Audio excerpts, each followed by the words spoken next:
दोस्तों सत श्री अकाल। मैं सतविंदर सिंह हाज़र हाँ लैके प्रोग्राम खास खबर ते एक नज़र। खास खबर ते एक नज़र प्रोग्राम दे विच असीं हर हफ्ते तुहाडे नाल उन्हां खास खबरां दे उत्ते चर्चा करते हाँ, विचार चर्चा तुहाडे नाल सांझी करते हाँ जिहड़ियां कि पिछले हफ्ते दे विच अखबारां और टीवी चैनलों दीयां मुख सुर्खियां बणीआं रहिंदियां हन।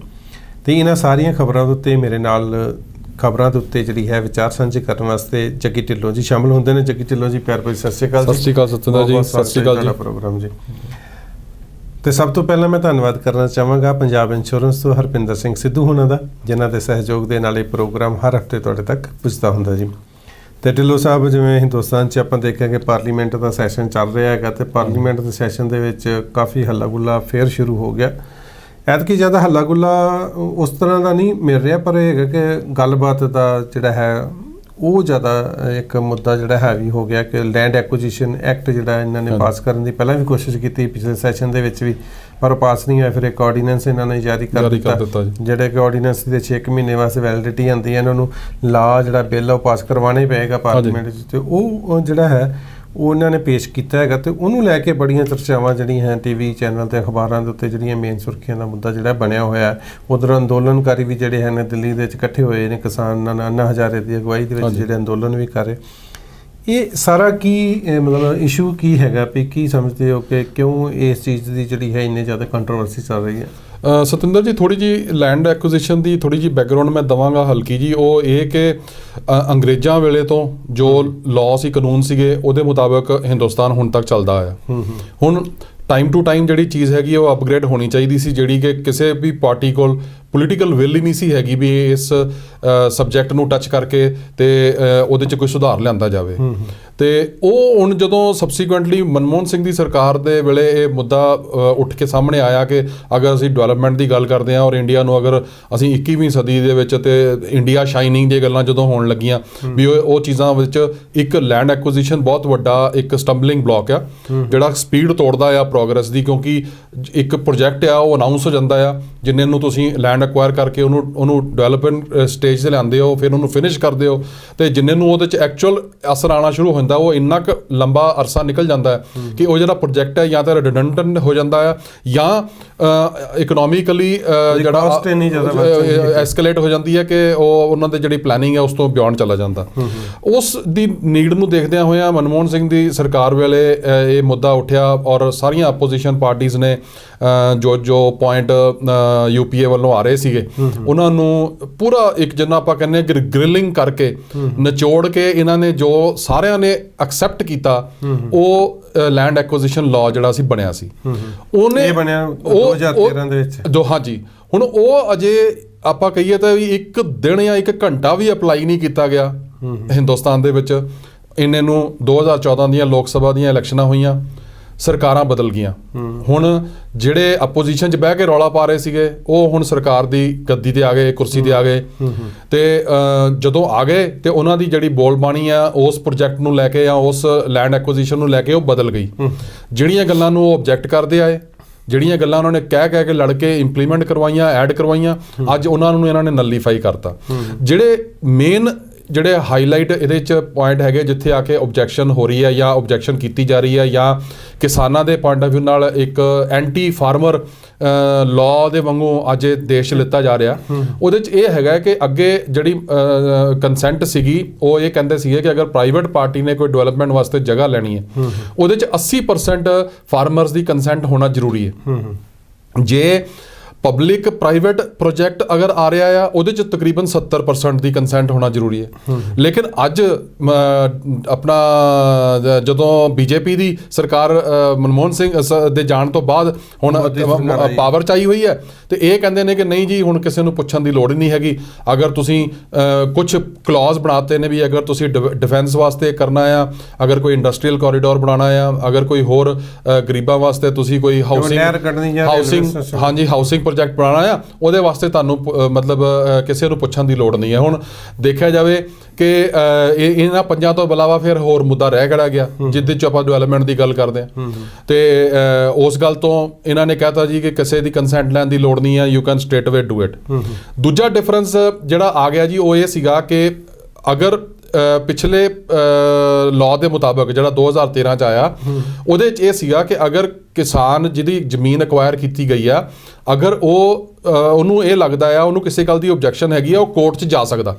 ਜਾਂ ਉਹਨੂੰ ਲੱਗਦਾ ਕਿ ਕਿਸੇ ਅਧਿਕਾਰੀ ਨੇ ਉਹਨਾਂ ਕੋਲ ਧੱਕਾ ਕੀਤਾ ਹੈਗਾ ਜਾਂ ਉਹਦੀ ਗੱਲ, ਉਹ ਆਪਣੇ ਕੇਸ ਨੂੰ ਲੈ ਕੇ ਕੋਰਟ 'ਚ ਜਾ ਕੇ ਉਹ ਆਪਣਾ ਕੇਸ ਜਿਹੜਾ ਫਾਈਟ ਕਰ ਸਕਦਾ ਔਰ ਇਨਸਾਫ ਦੀ ਗੁਹਾਰ ਲਾ ਸਕਦਾ। ਲੇਕਿਨ ਹੁਣ ਦਾ ਕਾਨੂੰਨ ਕਹਿੰਦਾ ਕਿ ਉਹ ਜਿਹੜਾ ਕਿਸਾਨ ਆ ਉਹਦੇ ਕੋਲ ਕੋਈ ਰਾਈਟ ਨਹੀਂ ਆ, ਉਹ ਕੋਰਟ ਜਾ ਕੇ ਅਪੀਲ ਨਹੀਂ ਕਰ ਸਕਦਾ। ਇੱਥੇ ਮੈਂ ਥੋੜੀ ਜਿਹੀ ਗੱਲ ਕਲੀਅਰ ਕਰਨਾ ਚਾਹੁੰਦਾ, ਜਿਹੜੀ ਅਸੀਂ ਇਹ ਲੈਂਡ ਐਕੁਜੀਸ਼ਨ ਐਕਟ ਦੀ ਗੱਲ ਕਰ ਰਹੇ ਹਾਂ, ਕਿਉਂਕਿ NRI ਭਰਾ ਬਹੁਤ ਸਾਰੇ ਜਿਹੜੇ ਹਨ ਵਿਦੇਸ਼ਾਂ ਦੇ ਵਿੱਚ ਬੈਠੇ, ਤੇ ਉਹਨਾਂ ਦੀ ਬਹੁਤ ਸਾਰੀ ਜ਼ਮੀਨ ਵੀ ਜਿਹੜੀ ਹੈ ਪਹਿਲਾਂ ਵੀ ਸੀ ਜਾਂ ਹੁਣ ਵੀ 4 ਪੈਸੇ ਆਏ, ਤੇ ਹੋਰ ਵੀ ਆਪਾਂ ਜ਼ਮੀਨ ਜਿਹੜੀ ਹੈ ਪੰਜਾਬ 'ਚ ਇੰਡੀਆ 'ਚ ਖਰੀਦ ਲਈ।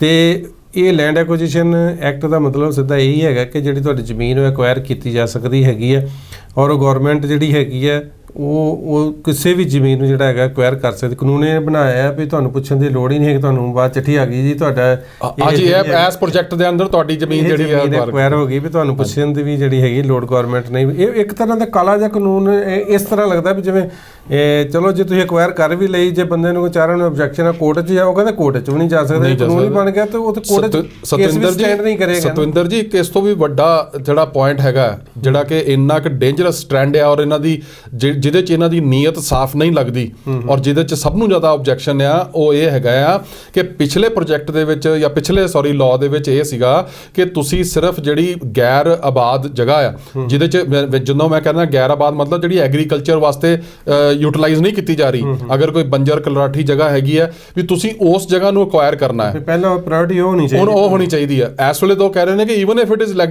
ਐਗਰੀਕਲਚਰ ਲੈਂਡ, ਤੁਸੀਂ ਉਹਨੂੰ ਅਕਵਾਇਰ ਕਰ ਸਕਦੇ ਹੋ। ਤੇ ਹੁਣ ਤੁਸੀਂ ਮੈਨੂੰ ਇਹ ਦੱਸੋ ਵੀ ਇਹਦੇ ਵਿੱਚ ਜਦੋਂ ਤੁਸੀਂ ਇਹ ਐਗਰੀਕਲਚਰ ਦੇ ਜਿਹੜਾ ਲੈਂਡ ਹੈਗਾ ਆ, ਅਗਰ ਉਹਨੂੰ ਤੁਸੀਂ ਅਕਵਾਇਰ ਕਰਨ ਦੀ ਉਹ ਵੀ ਬਲੈਂਕਟ ਸੈਂਕਸ਼ਨ ਦੇਤੀ, ਅੱਜ ਤੁਸੀਂ ਮੈਨੂੰ ਦੱਸੋ ਕਿ ਪੰਜਾਬ ਦੇ ਐਂਗਲ ਨਾਲ ਜਾਂ ਆਪਾਂ ਨਾਰਥ ਇੰਡੀਆ ਕੋਈ ਵੀ ਗੱਲ ਕਰ ਲਈਏ, ਸਿਵਾਏ ਮੱਧ ਪ੍ਰਦੇਸ਼ ਜਾਂ ਕੁਝ ਹੋਰ ਐਸੇ ਇਲਾਕੇ ਨੇ ਜਿੱਥੇ ਛੱਡ ਦਈਏ ਜਿੱਥੇ ਪਥਰੀਲੀ ਜਗ੍ਹਾ ਹੈਗੀ ਹੈ, ਪਥਰੀਲੀ ਜ਼ਮੀਨ ਹੈ, ਉੱਥੇ ਨਹੀਂ ਕੁਝ ਖੇਤੀ ਨਹੀਂ ਹੁੰਦੀ। ਅਗਰ ਤੁਸੀਂ ਅੱਜ ਪੰਜਾਬ ਦੀ ਗੱਲ ਕਰੋ ਤਾਂ every inch is producing something ਔਰ ਦ ਅਦਰ, ਚਾਹੇ ਉਹ ਉੱਥੇ ਆਪਣਾ ਫਸਲ ਲਾਈ ਜਾ ਰਹੀ ਹੈ ਜਾਂ ਕਿਸੇ ਨੇ ਕਿੱਲੇ ਜਿਹੜੇ ਨੇ ਵਲ ਕੇ ਉੱਥੇ ਬਾਗ ਬਗੀਚਾ ਲਾਇਆ ਹੋਇਆ, ਤੇ ਕੋਈ ਵੀ ਜਗ੍ਹਾ ਇੰਚ ਐਸਾ ਨਹੀਂਗਾ ਜਿਹੜਾ ਕਿ ਐਸ ਪਰ ਗਵਰਨਮੈਂਟ ਲਾਅ ਜਿਹੜਾ ਅਕਵਾਇਰ ਨਹੀਂ ਕੀਤਾ ਜਾ ਸਕਦਾ। ਹੁਣ ਤੁਸੀਂ ਮੈਨੂੰ ਦੱਸੋ ਵੀ ਇਹ ਜਿਹੜਾ ਆ ਉਹ ਤੁਸੀਂ, ਪਰ ਇਹ ਨਾਲ ਦੂਸਰੀ ਗੱਲ ਇਹ ਵੀ ਜੁੜੀ ਹੋਈ ਹੈ, ਜਿਵੇਂ ਤੁਸੀਂ ਗੱਲ ਕਰ ਰਹੇ ਹੈਗੇ ਕਿ ਪੰਜਾਬ ਦੇ ਵਿੱਚ ਕੋਈ ਵੀ ਇੰਚ ਜਿਹੜਾ ਹੈਗਾ ਐਗਰੀਕਲਚਰ ਲੈਂਡ ਤੋਂ ਬਿਨਾਂ ਹੈ ਨਹੀਂ, ਪਰ ਫਿਰ ਹੁਣ ਜੇ ਪੰਜਾਬ 'ਚ ਇੰਡਸਟਰੀ ਲਗਾਣੀ, ਕੁਛ ਲਗਾਣੀ, ਤੇ ਫਿਰ ਅਕਵਾਇਰ ਤੇ ਕਰਨੀ ਪਏਗੀ। ਨਹੀਂ, ਅਕਵਾਇਰ ਕਰੋ ਜੀ, ਜਿਹੜਾ ਪਹਿਲਾਂ ਵੀ ਚੇਂਜਸ ਆਈਆਂ ਸੀਗੀਆਂ, ਡਿਵੈਲਪਮੈਂਟ ਚਾਹੀਦੀ ਆ ਔਰ ਹੋਣੀ ਆ ਔਰ ਉਹ ਕਰਨੀ ਪੈਣੀ ਆ, ਉਹਦਾ ਕੋਈ ਉਸ ਤੋਂ ਇਲਾਵਾ ਕੋਈ ਸੋਲੂਸ਼ਨ ਨਹੀਂਗਾ। ਪਰ ਸਵਾਲ ਇਹ ਹੈਗਾ ਕਿ ਤੁਸੀਂ ਬਲੈਂਕਟ ਸੈਂਕਸ਼ਨ ਕਿਸੇ ਨੂੰ ਦੇ ਦਿਓ ਕਿ ਹਾਂਜੀ ਕਿ ਅਸੀਂ ਤੇਰੀ ਜ਼ਮੀਨ ਅਕਵਾਇਰ ਕਰ ਲਈ, ਤੈਨੂੰ ਅਸੀਂ ਪੁੱਛਣਾ ਵੀ ਨਹੀਂ।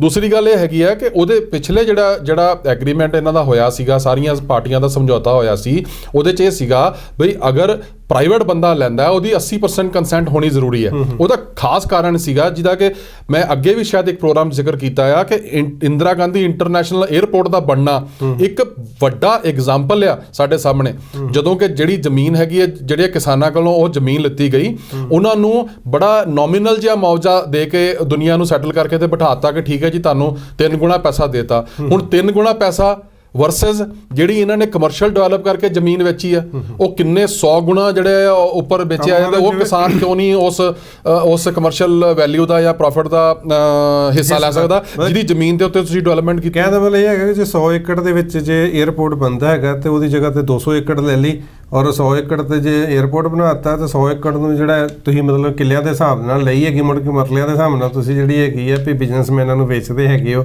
ਉਹ ਜਿਹੜੀ 1 ਕਿੱਲੇ ਦਾ ਕਰੋੜਾਂ ਰੁਪਏ ਮੁੱਲ ਜਿਹੜਾ ਹੈਗਾ ਮੁੜ ਕੇ ਵਟਦੇ ਹੈਗੇ ਨੇ ਉਹ। ਪਰ ਉਸ ਚੀਜ਼ ਨੂੰ ਰੋਕਣ ਵਾਸਤੇ ਗਵਰਨਮੈਂਟ ਕੁਝ ਨਹੀਂ ਕਰ ਰਹੀ। ਉਧਰ ਨਹੀਂ, ਗਵਰਨਮੈਂਟ ਦੇ ਜਿਹੜੇ ਆਬਜੈਕਸ਼ਨ ਆ ਰਹੇ ਹੈਗੇ ਨੇ ਗਵਰਨਮੈਂਟ ਦੇ ਸਾਹਮਣੇ, ਵਿਰੋਧੀ ਪਾਰਟੀਆਂ ਦੇ ਕਿਸਾਨਾਂ ਦੇ ਆ ਰਹੇ ਨੇ, ਜਾਂ ਇਵਨ ਕਹਿੰਦੇ ਕਿ ਲੱਖਾਂ ਏਕੜ ਜ਼ਮੀਨ ਜਿਹੜੀ ਹੈ ਆਲਰੇਡੀ ਅਕਵਾਇਰ ਕੀਤੀ ਹੋਈ ਹੈ। ਬਿਲਕੁਲ, ਹਾਂਜੀ, ਮੈਂ ਇਹੀ ਕਹਿਣ ਲੱਗਾ ਸੀਗਾ ਬਈ ਆਲਰੇਡੀ 35 to 40% ਜਿਹੜੇ ਸਪੈਸ਼ਲ ਇਕਨੋਮਿਕ ਜ਼ੋਨਸ ਬਣਾਈਆਂ ਸੀ ਉਹ ਡਿਵੈਲਪ ਹੀ ਨਹੀਂ ਹੋਈਆਂ।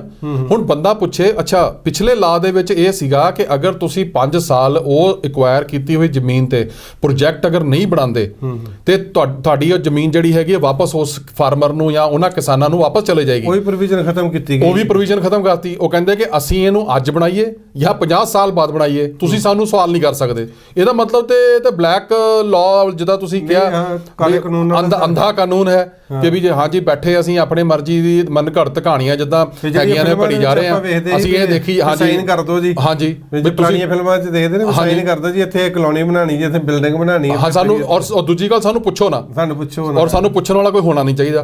ਹੁਣ ਇਹ ਜਿਹੜਾ ਪਹਿਲਾਂ ਤਾਂ ਜਿਹੜੀ ਗੁੰਡਾਗਰਦੀ ਇਹਨਾਂ ਨਾਲ ਹੁੰਦੀ ਸੀ ਤੇ ਹੁਣ ਤੇ ਕਾਨੂੰਨੀ ਤੌਰ ਤੇ ਹੁਣ ਕਾਨੂੰਨੀ ਤੌਰ ਤੇ ਕਰੀ ਜਾ ਰਹੇ ਨੇ। ਅੱਛਾ, ਫਿਰ ਜਿਹੜੀ ਮੋਦੀ ਸਾਹਿਬ ਦੀ ਪਰਸਨੈਲਿਟੀ ਦੀ ਜਿਹੜੀ ਸਭ ਤੋਂ ਵੱਡੀ ਵੀਕਨੈਸ ਨਿਕਲ ਕੇ ਸਾਹਮਣੇ ਆ ਰਹੀ ਹੈ ਸਤਵਿੰਦਰ ਜੀ, ਉਹ ਇਹ ਹੈਗੀ ਹੈ ਕਿ ਉਹ ਦੇਸ਼ ਦੇ ਪ੍ਰਧਾਨ ਮੰਤਰੀ ਤਾਂ ਬਣ ਗਏ ਨੇ, ਪਰ ਉਹ ਸਾਰਿਆਂ ਨੂੰ ਨਾਲ ਲੈ ਕੇ ਚੱਲਣ ਦੇ ਵਿੱਚ ਅਸਮਰਥ ਹੋ ਰਹੇ ਨੇ। ਤੁਸੀਂ ਕਿਤੇ ਵੀ ਦੇਖ ਲਓ, ਈਵਨ ਉਹਨਾਂ ਦੀ ਜਿਹੜੀਆਂ ਆਪਣੀਆਂ ਸਹਿਯੋਗੀ ਪਾਰਟੀਆਂ ਨੇ, ਸਭ ਤੋਂ ਜ਼ਿਆਦਾ ਅੱਜ ਕੱਲ ਵੋਕਲ ਜਿਹੜੀ ਹੈ ਉਹਨਾਂ ਦੀ ਆਪਣੀ ਸ਼ਿਵ ਸੈਨਾ ਜਿਹੜੀ ਆਪਣਾ ਮਹਾਰਾਸ਼ਟਰ ਦੇ ਵਿੱਚ ਉਹਨਾਂ ਦੀ ਗਵਰਨਮੈਂਟ ਦਾ ਹਿੱਸਾ ਹੈ।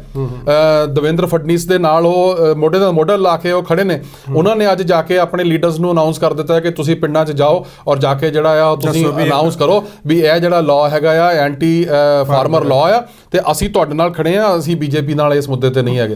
ਹੁਣ ਇਹ ਚੀਜ਼ ਜਿਹੜੀ ਆ ਉਹ ਕਲੀਅਰ ਕੱਟ ਸ਼ੋ ਕਰਦੀ ਆ ਕਿ ਮੈਂ ਇਹ ਨਹੀਂ ਕਹਿੰਦਾ ਕਿ ਇਸ ਲਾਅ ਦੇ ਵਿੱਚ ਕਮੀਆਂ ਨਹੀਂ ਹੋਣਗੀਆਂ ਜਾਂ ਇਹਦੇ 'ਚ ਅੱਛਾਈਆਂ ਨਹੀਂ ਹੋਣਗੀਆਂ। ਜੇ ਅੱਛਾਈਆਂ ਹੈਗੀਆਂ ਨੇ ਤੇ ਇਹ ਸਰਕਾਰ ਜਿਹੜੀ ਮੌਕੇ ਦੀ ਹਾਕਮ ਆ ਬੈਠੀ ਹੈ ਪਾਰਲੀਮੈਂਟ ਦੇ ਵਿੱਚ 283 ਸੀਟਾਂ ਜਿੱਤ ਕੇ ਬੈਠੇ ਨੇ, ਉਹਨਾਂ ਦਾ ਫਰਜ਼ ਬਣਦਾ ਆ ਉਹ ਜਾ ਕੇ ਪਹਿਲਾਂ ਤੇ ਪਾਰਲੀਮੈਂਟ ਨੂੰ ਕਨਵਿੰਸ ਕਰਨ। ਠੀਕ ਹੈ ਜੀ, ਉਹ ਇਹ ਗੱਲ ਕਹਿਣ ਵੀ ਹਾਂ ਜੀ ਤੁਹਾਡੇ ਕੀ ਸ਼ੱਕ ਸ਼ੁਬਾ ਨੇ ਦੱਸੋ, ਅਸੀਂ ਤੁਹਾਡੇ ਜਿਹੜੇ ਸ਼ੱਕ ਨੇ ਸ਼ੁਬਾ ਨੇ ਉਹ ਐਡਰੈਸ ਕਰਦੇ ਆ। ਪਹਿਲਾਂ ਜਿਹੜੀਆਂ ਤੇ ਆਂਦੇ ਨਹੀਂ ਸੀ, ਹੁਣ ਤਾਂ ਥੋੜੇ ਹਾਂਜੀ ਹੁਣ ਇਹ ਪਹਿਲਾਂ ਤਾਂ ਜੁੱਤੀ ਲਾ ਕੇ ਭੱਜੇ, ਇਹਨਾਂ ਨੇ ਆਰਡੀਨੈਂਸ ਸਾਈਨ ਕੀਤੀ। ਹੁਣ ਇਹਨਾਂ ਨੂੰ ਪਤਾ ਸੀਗਾ ਵੀ ਆਰਡੀਨੈਂਸ ਜਿਹੜੀ ਹੈਗੀ ਹੈ ਇੱਕ ਸ਼ਾਰਟ ਟਰਮ ਗੇਮ ਹੈਗੀ ਹੈ, 6 ਮਹੀਨੇ ਐਵੇਂ ਲੱਗ ਜਾਂਦੇ ਆ, ਅਸੀਂ ਸਾਨੂੰ ਫੇਰ ਪਾਰਲੀਮੈਂਟ ਜਾਣਾ ਪੈਣਾ।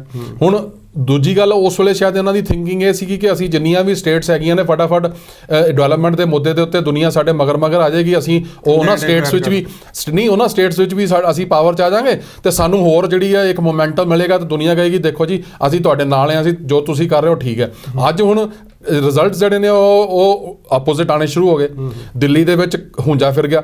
ਇਸੇ ਤਰੀਕੇ ਨਾਲ ਇਹਨਾਂ ਨੇ ਬਾਕੀ ਜਿਹੜੀਆਂ ਸਟੇਟਸ ਲੜੀਆਂ ਨੇ ਉੱਥੇ 'ਚ ਕਈ ਇੱਕ ਸਵਾਏ ਹਰਿਆਣੇ ਨੂੰ ਛੱਡ ਕੇ ਕਿਤੇ ਵੀ ਇਹਨਾਂ ਨੂੰ ਜਿਹਨੂੰ ਕਹਿੰਦੇ ਨੇ ਕਿ ਕਨਵਿੰਸਿੰਗ ਮਾਰਜਨ ਜਿਹੜਾ ਆ ਉਹ ਇਹਨਾਂ ਦੇ ਹੱਥ ਨਹੀਂ ਲੱਗਿਆ।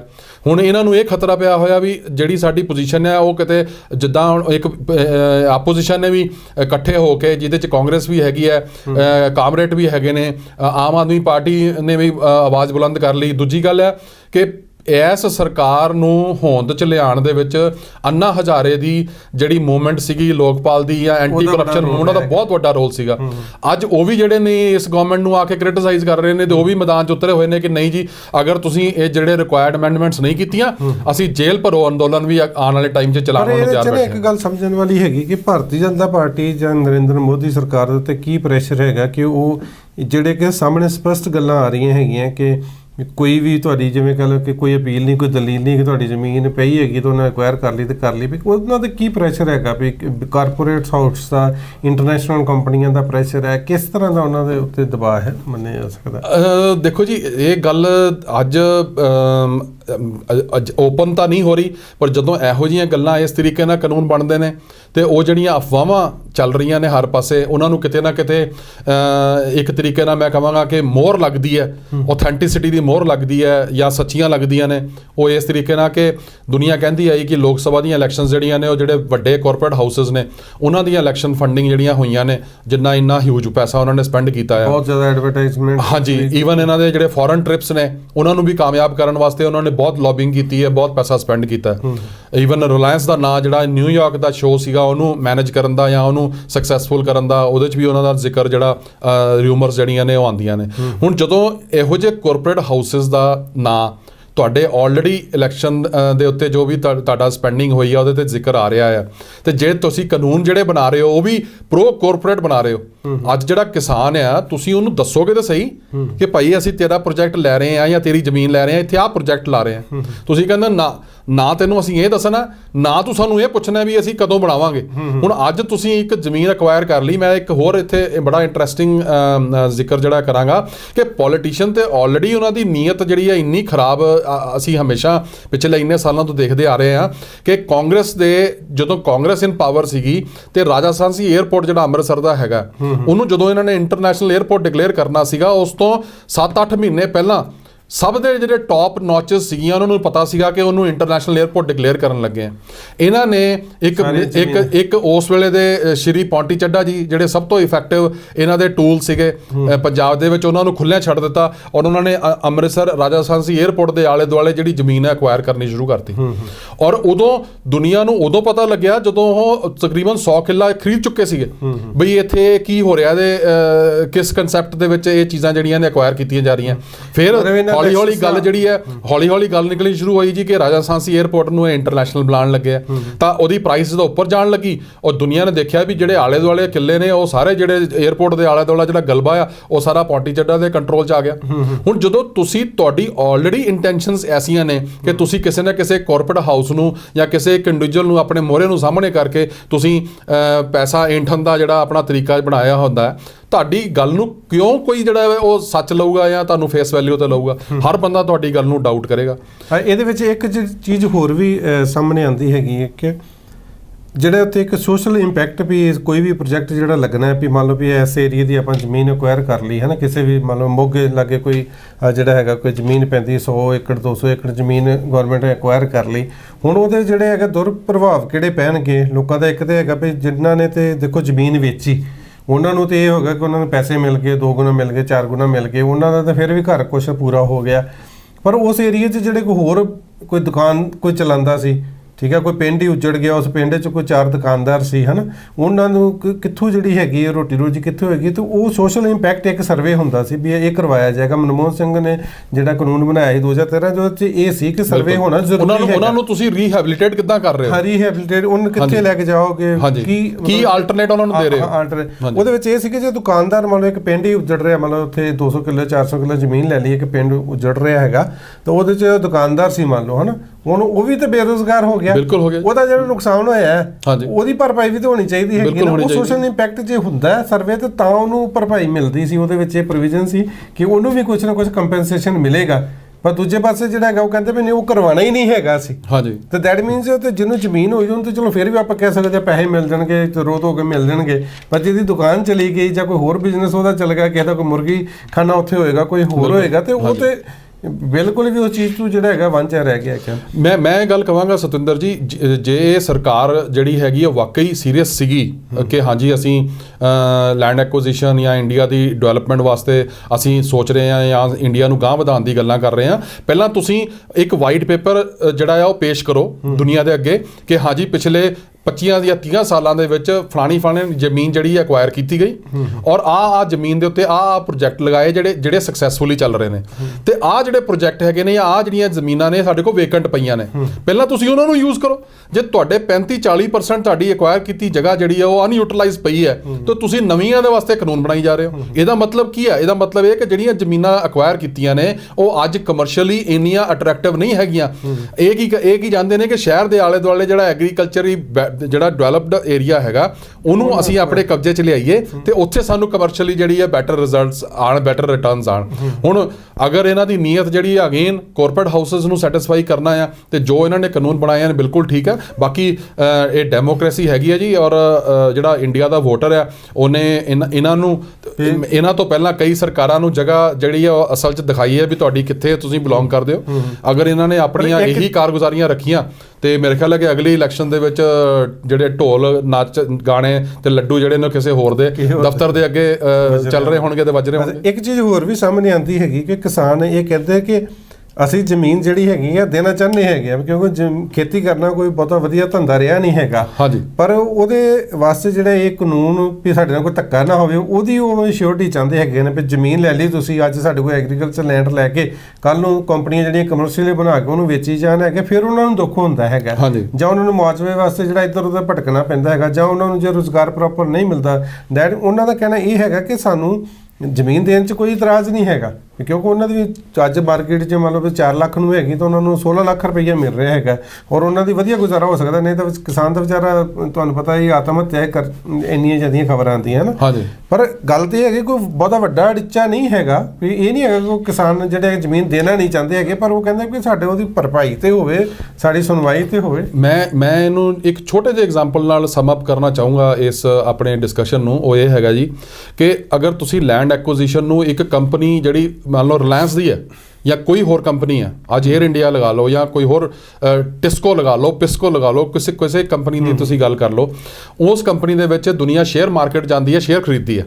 ਅੱਜ ਮੰਨ ਲਓ ਮੈਂ 100 ਸ਼ੇਅਰ ਖਰੀਦ ਲੈਂਦਾ, ਮੇਰੀ ਇਨਵੈਸਟਮੈਂਟ ਉਸ ਕੰਪਨੀ 'ਚ ਹੋ ਗਈ, ਮੇਰੀ ਪਰਸੈਂਟੇਜ ਭਾਵੇਂ ਘੱਟ ਆ, ਠੀਕ ਹੈ, ਲੇਕਿਨ ਅਗਰ ਉਹ ਕੰਪਨੀ ਪ੍ਰੋਫਿਟ ਕਰਦੀ ਆ, ਮੈਨੂੰ ਉਹਦਾ ਜਿਹੜਾ ਡਿਊ ਮੇਰਾ ਹਿੱਸਾ ਬਣਦਾ ਹੈ, ਮੇਰੇ 100 ਸ਼ੇਅਰ ਦੇ ਹਿਸਾਬ ਨਾਲ ਜੋ ਹਿੱਸਾ ਬਣਦਾ ਹੈ, ਉਹ ਮੈਨੂੰ ਰਿਟਰਨ ਚਾਹੁੰਦਾ ਹੈ। ਮੈਂ ਇੱਕ ਸਵਾਲ ਪੁੱਛਣਾ ਚਾਹੁੰਦਾ ਕਿ ਅਗਰ ਸਰਕਾਰ ਦੀ ਜਾਂ ਕਾਰਪੋਰੇਟ ਹਾਊਸਸ ਦੀ ਨੀਅਤ ਸਾਫ਼ ਆ ਔਰ ਉਹਨਾਂ ਦੀ ਨੀਅਤ ਜਿਹੜੀ ਆ ਇਹ ਹੈਗੀ ਵੀ ਅਸੀਂ ਡਿਵੈਲਪਮੈਂਟ ਵੀ ਕਰਨੀ ਆ ਤੇ ਅਸੀਂ ਸਾਡੀ ਜਿਹੜੀ ਸੁਸਾਇਟੀ ਦੇ ਜਿਹੜੇ ਲੋਕ ਨੇ, ਜਿਹੜੇ ਗਰੀਬ ਨੇ, ਉਹਨਾਂ ਨੂੰ ਵੀ ਤਾਂ ਚੱਕਣਾ ਹੈ ਔਰ ਉਹਨਾਂ ਦੀ ਵੀ ਵਾਸਤੇ ਵੀ ਸੋਚਣਾ ਹੈ, ਤੇ ਇਹ ਕਿਉਂ ਨਹੀਂ ਕਰਦੇ ਵੀ ਜਿਹੜਾ ਇੱਕ ਪ੍ਰੋਜੈਕਟ ਹੈਗਾ ਆ ਉਹਨੂੰ ਇੱਕ ਕੰਪਨੀ ਫਲੋਟ ਕਰਕੇ ਜਿੰਨੇ ਕਿਸਾਨਾਂ ਦੀ ਜਗ੍ਹਾ ਲਿੱਤੀ ਜਾਂਦੀ ਹੈ ਉਹਨੂੰ 19% ਦੇ ਵਿੱਚ ਭਾਈਵਾਲ ਬਣਾ ਲੈਣ, ਜਿੰਨਾ ਉਸ ਪ੍ਰੋਜੈਕਟ ਦੇ ਵਿੱਚੋਂ ਫਾਇਦਾ ਹੋ ਰਿਹਾ ਉਹਨੂੰ 19% ਤੁਸੀਂ ਸਾਰੀ ਉਮਰ ਪਾਸ ਆਨ ਕਰੋ। ਅੱਜ ਇੱਕ ਫੌਜੀ ਹੈ ਜਾਂ ਕੋਈ ਹੋਰ ਸੈਂਟਰਲ ਇੰਪਲੋਈ ਹੈ, ਅਗਰ ਉਹ ਜੌਬ ਕਰਦਾ ਆ, ਅੱਜ ਮੇਰੇ ਫਾਦਰ ਸਾਹਿਬ ਨੇ ਅਗਰ 40 ਸਾਲ 에ਅਰ ਫੋਰਸ ਸਰਵਿਸ ਕੀਤੀ, ਉਹਨਾਂ ਨੂੰ ਅੱਜ ਵੀ ਪੈਨਸ਼ਨ ਆਫਟਰ ਰਿਟਾਇਰਮੈਂਟ ਮਿਲ ਰਹੀ ਹੈ, ਠੀਕ ਹੈ ਜੀ। ਇਸੇ ਤਰੀਕੇ ਨਾਲ ਉਹਨਾਂ ਦੀ ਲਾਈਫ ਟਾਈਮ ਦੇ ਵਿੱਚ ਉਹ ਇੰਜੋਏ ਕਰਨ, ਉਹਨਾਂ ਦੀ ਗਾਂ ਜਿਹੜੀਆਂ ਫੈਮਲੀਜ਼ ਨੇ ਉਹ ਇੰਜੋਏ ਕਰਨ, ਠੀਕ ਹੈ ਜੀ। ਅਗਰ ਮੇਰੇ ਮਦਰ ਹੈਗੇ ਨੇ, ਉਹਨਾਂ ਨੂੰ ਗਾਂ ਉਹ ਇੰਸ਼ੋਰੈਂਸ ਜਿਹੜੀ ਪੈਨਸ਼ਨ ਹੈ ਉਹ ਪਾਸ ਆਨ ਹੁੰਦੀ ਹੈ।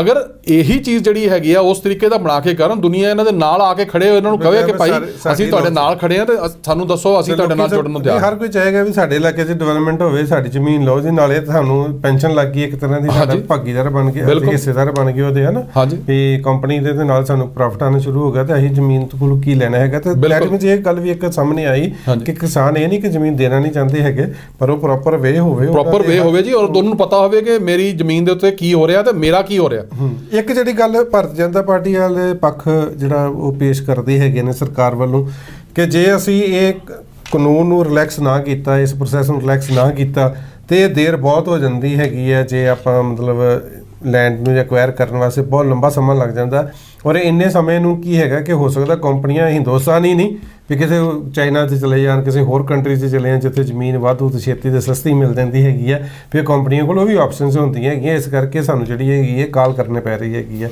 ਇਸ ਗੱਲ ਨਾਲ ਕਿੰਨਾ ਸਹਿਮਤ ਹੈਗੇ? ਨਹੀਂ ਸਤਿੰਦਰ ਜੀ, ਮੈਂ ਉਸ ਗੱਲ ਨਾਲ ਐਗਰੀ ਕਰਦਾ ਹਾਂ। ਇੱਕ ਤਾਂ ਪ੍ਰੋਜੈਕਟ ਦੀ ਕਾਸਟ ਹੁੰਦੀ ਹੈ, ਸਭ ਕੁਝ ਹੁੰਦੀ ਹੈ, ਪਰ ਗੱਲ ਇਹ ਹੈਗੀ ਹੈ ਕਿ ਤੁਸੀਂ ਇੱਕ ਚੀਜ਼ ਨੂੰ ਠੀਕ ਕਰਨ ਵਾਸਤੇ ਤੁਸੀਂ 100 ਗਲਤ ਨਹੀਂ ਕਰ ਸਕਦੇ।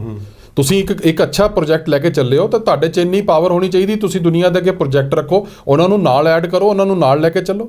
ਜੇ ਤੁਸੀਂ ਇਹ ਗੱਲ ਕਹੋ ਵੀ ਠੀਕ ਹੈ ਜੀ ਪ੍ਰੋਜੈਕਟ ਤਾਂ ਅਸੀਂ ਲੱਗਿਆ ਬਣਾਉਣ ਕਿ ਤੁਸੀਂ ਜਾਣੋ ਜਾਂ ਉੱਪਰ ਵਾਲਾ ਜਾਣੇ, ਇਸ ਫਿਲਾਸਫੀ ਦੇ ਨਾਲ ਜਿਹੜੀ ਗਰੋਥ ਹੈ ਉਹ ਪੋਸੀਬਲ ਨਹੀਂ ਹੈ। ਜਿਨ੍ਹਾਂ ਵੀ ਮੁਲਕਾਂ ਦੀਆਂ ਗੱਲਾਂ ਕਰ ਰਹੇ ਨੇ ਉਹ ਮੁਲਕ ਨੇ ਜਿਹੜੇ ਅੰਡਰ ਪਾਪੂਲੇਟਡ ਨੇ। ਇੰਡੀਆ ਦੀ ਜਿੰਨੀ ਪਾਪੂਲੇਸ਼ਨ ਹੈਗੀ ਹੈ, ਤੁਸੀਂ ਅੱਜ ਐਗਰੀਕਲਚਰ ਬੇਸਡ ਇਕੋਨਮੀ ਤੁਹਾਡੀ ਹੈਗੀ ਹੈ, ਤੁਸੀਂ ਉਹਨੂੰ ਤਾਂ 65 ਸਾਲਾਂ 'ਚ ਚੇਂਜ ਨਹੀਂ ਕਰ ਸਕੇ, ਠੀਕ ਹੈ ਜੀ। ਜਿਹੜੀ ਤੁਸੀਂ ਐਗਰੀਕਲਚਰ ਲੈਂਡ ਆ ਜਿਹੜੀ ਉਪਜਾਊ ਆ, ਉਹ ਤੁਸੀਂ ਉਹਨਾਂ ਤੇ ਕੰਕਰੀਟ ਖੜਾ ਕਰ ਦਿਓ ਤੇ ਮੁੜ ਕੇ ਉਹ ਇੰਨੀ ਪਾਪੂਲੇਸ਼ਨ ਨੂੰ ਖਾਣਾ ਕੀ ਹੈ। ਬਿਲਕੁਲ।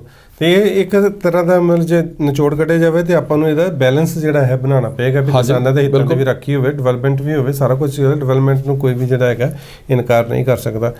ਦਿੱਲੀ ਦੀਆਂ ਇਲੈਕਸ਼ਨਾਂ ਤੋਂ ਬਾਅਦ ਜਿਹੜਾ ਭਾਰਤੀ ਜਨਤਾ ਪਾਰਟੀ ਨੂੰ ਜਿਹੜਾ ਹੈਗਾ ਕਿ ਇੱਕ ਜਿਵੇਂ ਕਹਿ ਲਓ ਕਿ ਇੱਕ ਉਹਦਾ ਲੈਵਲ ਜਿਹੜਾ ਡਾਊਨ ਆਇਆ ਜਾਂ ਉਹਦੇ 'ਚ ਠਹਿਰਾਓ ਆਇਆ ਹੈਗਾ, ਉਹ ਦੋ ਚੀਜ਼ਾਂ ਤੋਂ ਵੇਖਣ ਨੂੰ ਮਿਲਿਆ ਹੈਗਾ। ਇੱਕ ਤਾਂ ਜਿਵੇਂ ਬਿਹਾਰ ਦੇ ਵਿੱਚ ਉਹਨਾਂ ਦੀ ਨਮੋਸ਼ੀ ਹੋਈ ਹੈ, ਉਹਨਾਂ ਨੇ ਸਪੋਰਟ ਵੀ ਕੀਤੀ, ਜਿਸ ਤਰ੍ਹਾਂ ਮਾਂਝੀ ਜਿਹੜੇ ਸੀ ਧੱਕੇ ਨਾਲ ਜਿਹੜਾ ਕੁਰਸੀ ਫੜ ਕੇ ਬੈਠੇ ਹੋਏ ਸੀ ਸੀਐਮ ਦੀ, ਉਹ ਉਹਨਾਂ ਨੂੰ ਛੱਡਣੇ ਪਈ।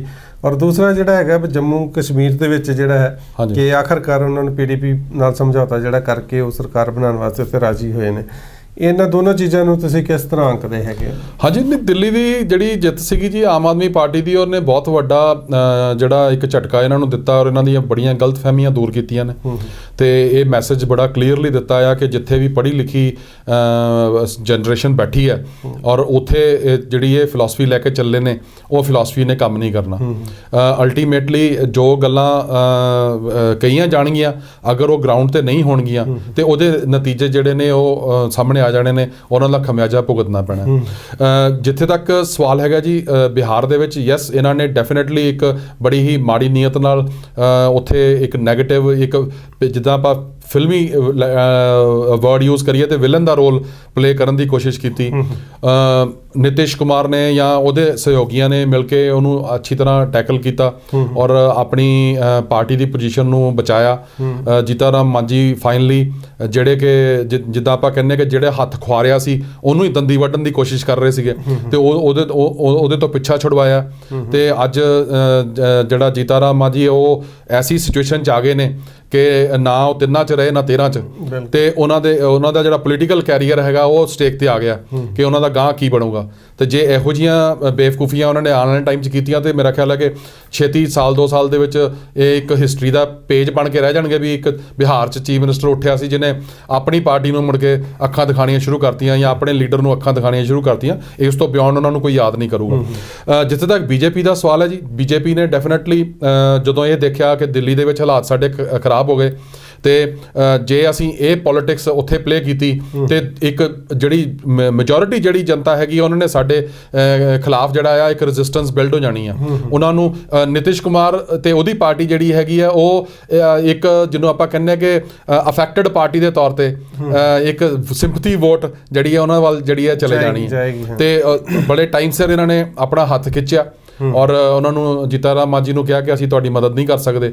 ਤੇ ਫਾਈਨਲੀ ਜਦੋਂ ਉਹਨਾਂ ਨੂੰ ਲੱਗਿਆ ਕਿ ਮੇਰੇ ਪਿੱਛੇ ਕੁਝ ਨਹੀਂ ਹੈਗਾ ਤੇ ਉਹਨਾਂ ਨੇ ਹੱਥ ਖੜੇ ਕਰ ਦਿੱਤੇ ਤੇ ਚਲੋ ਅੱਜ ਨਿਤਿਸ਼ ਕੁਮਾਰ ਜੀ ਚੀਫ ਮਿਨਿਸਟਰ ਨੇ। ਦੂਜੀ ਜ਼ਿਕਰ ਜਿਹੜੇ ਤੁਸੀਂ ਕੀਤਾ ਜੀ ਜੰਮੂ ਕਸ਼ਮੀਰ ਦਾ, ਇਹਨਾਂ ਨੇ ਸਮਝੌਤਾ ਜ਼ਰੂਰ ਕਰ ਲਿਆ ਕਿ ਅਸੀਂ PDP ਨਾਲ ਹੱਥ ਮਿਲਾਵਾਂਗੇ ਔਰ ਉੱਥੇ ਸਰਕਾਰ ਬਣਾਵਾਂਗੇ, ਪਰ ਮੈਂ ਦੋਨਾਂ ਪਾਰਟੀਆਂ ਦੀ ਆਈਡੀਓਲੋਜੀ ਬੜੀ ਡਿਫਰੈਂਟ ਹੈ ਜੀ। ਬਿਲਕੁਲ ਜੀ। ਗੱਲ ਜਿਹੜੀ ਉਹ ਇਹ ਹੈਗੀ ਹੈ ਜੀ ਕਿ ਮੈਨੂੰ ਪੁਰਾਣਾ ਜੋਕ ਇੱਥੇ ਯਾਦ ਆ ਗਿਆ।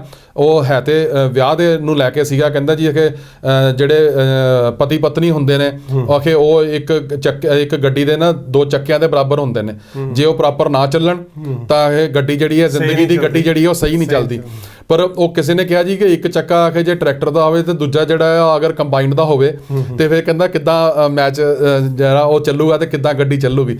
ਤੇ ਇਹਨਾਂ ਦੀ ਜਿਹੜੀ ਸਿਚੁਏਸ਼ਨ ਆ ਉਹ ਉਹੀ ਹੋਣ ਵਾਲੀ ਆ ਕਿ ਇਹਨਾਂ ਨੂੰ ਇੰਨੇ ਮਹੀਨੇ ਤੇ ਲੱਗ ਗਏ ਨੇ ਪਹਿਲਾਂ ਇਸ ਫੈਸਲਾ ਕਰਦੇ ਕਿ ਸਾਡਾ ਕਾਮਨ ਮਿਨੀਮਮ ਏਜੰਡਾ ਕੀ ਹੈ, ਅਸੀਂ ਕਿਹੜੀਆਂ ਗੱਲਾਂ ਨੂੰ ਜਿਹਦੇ 'ਚ ਆਰਟੀਕਲ 370 ਆ, ਦੂਜੇ ਪਾਸੇ ਐਸਪਾ ਦਾ ਜਿਹੜਾ ਉੱਥੇ ਚੱਲ ਰਿਹਾ ਆ ਇਫੈਕਟ JNK ਦੇ ਵਿੱਚ ਸਪੈਸ਼ਲ ਪਾਵਰਸ ਐਕਟ ਜਿਹੜਾ ਚੱਲ ਰਿਹਾ ਉਹਦੇ ਅਗੇਂਸਟ ਜੋ ਉਹਨਾਂ ਦੇ ਸਟੈਂਡ ਸੀਗਾ ਤੇ ਉਹਨਾਂ ਨੂੰ ਲੈ ਕੇ ਇੰਨੇ ਮਹੀਨੇ ਲੱਗ ਗਏ ਨੇ ਇਸ ਗੱਲ ਨੂੰ ਟ੍ਰਿਮ ਡਾਊਨ ਕਰਦੇ ਆ ਵੀ ਹਾਂਜੀ ਅਸੀਂ ਉਹਦਾ ਕੀ ਕਰਨਾ। ਤੇ ਮੈਂ ਨਹੀਂ ਸਮਝਦਾ ਕਿ ਇਹਨਾਂ ਦੀ ਬੜੀ ਹੈਲਦੀ ਰਿਲੇਸ਼ਨਸ਼ਿਪ JNK 'ਚ ਦੇਖਣ ਨੂੰ ਮਿਲੇਗੀ। ਇਹਦਾ ਡੰਗ ਟਪਾਊ ਵਾਲਾ ਜਿਹੜਾ ਸੌਦਾ ਹੋਊਗਾ ਜਿਹਨੂੰ ਕਹਿੰਦੇ ਨੇ ਕਿ ਓਨੀ ਦੇਰ ਇੱਕ ਦੂਜੇ ਨੂੰ ਝੇਲਣਗੇ ਜਿੰਨੀ ਦੇਰ ਤੱਕ ਇੱਕ ਦੂਜੇ ਤੋਂ ਬਿਨਾਂ ਗੁਜ਼ਾਰਾ ਨਾ ਹੋਇਆ।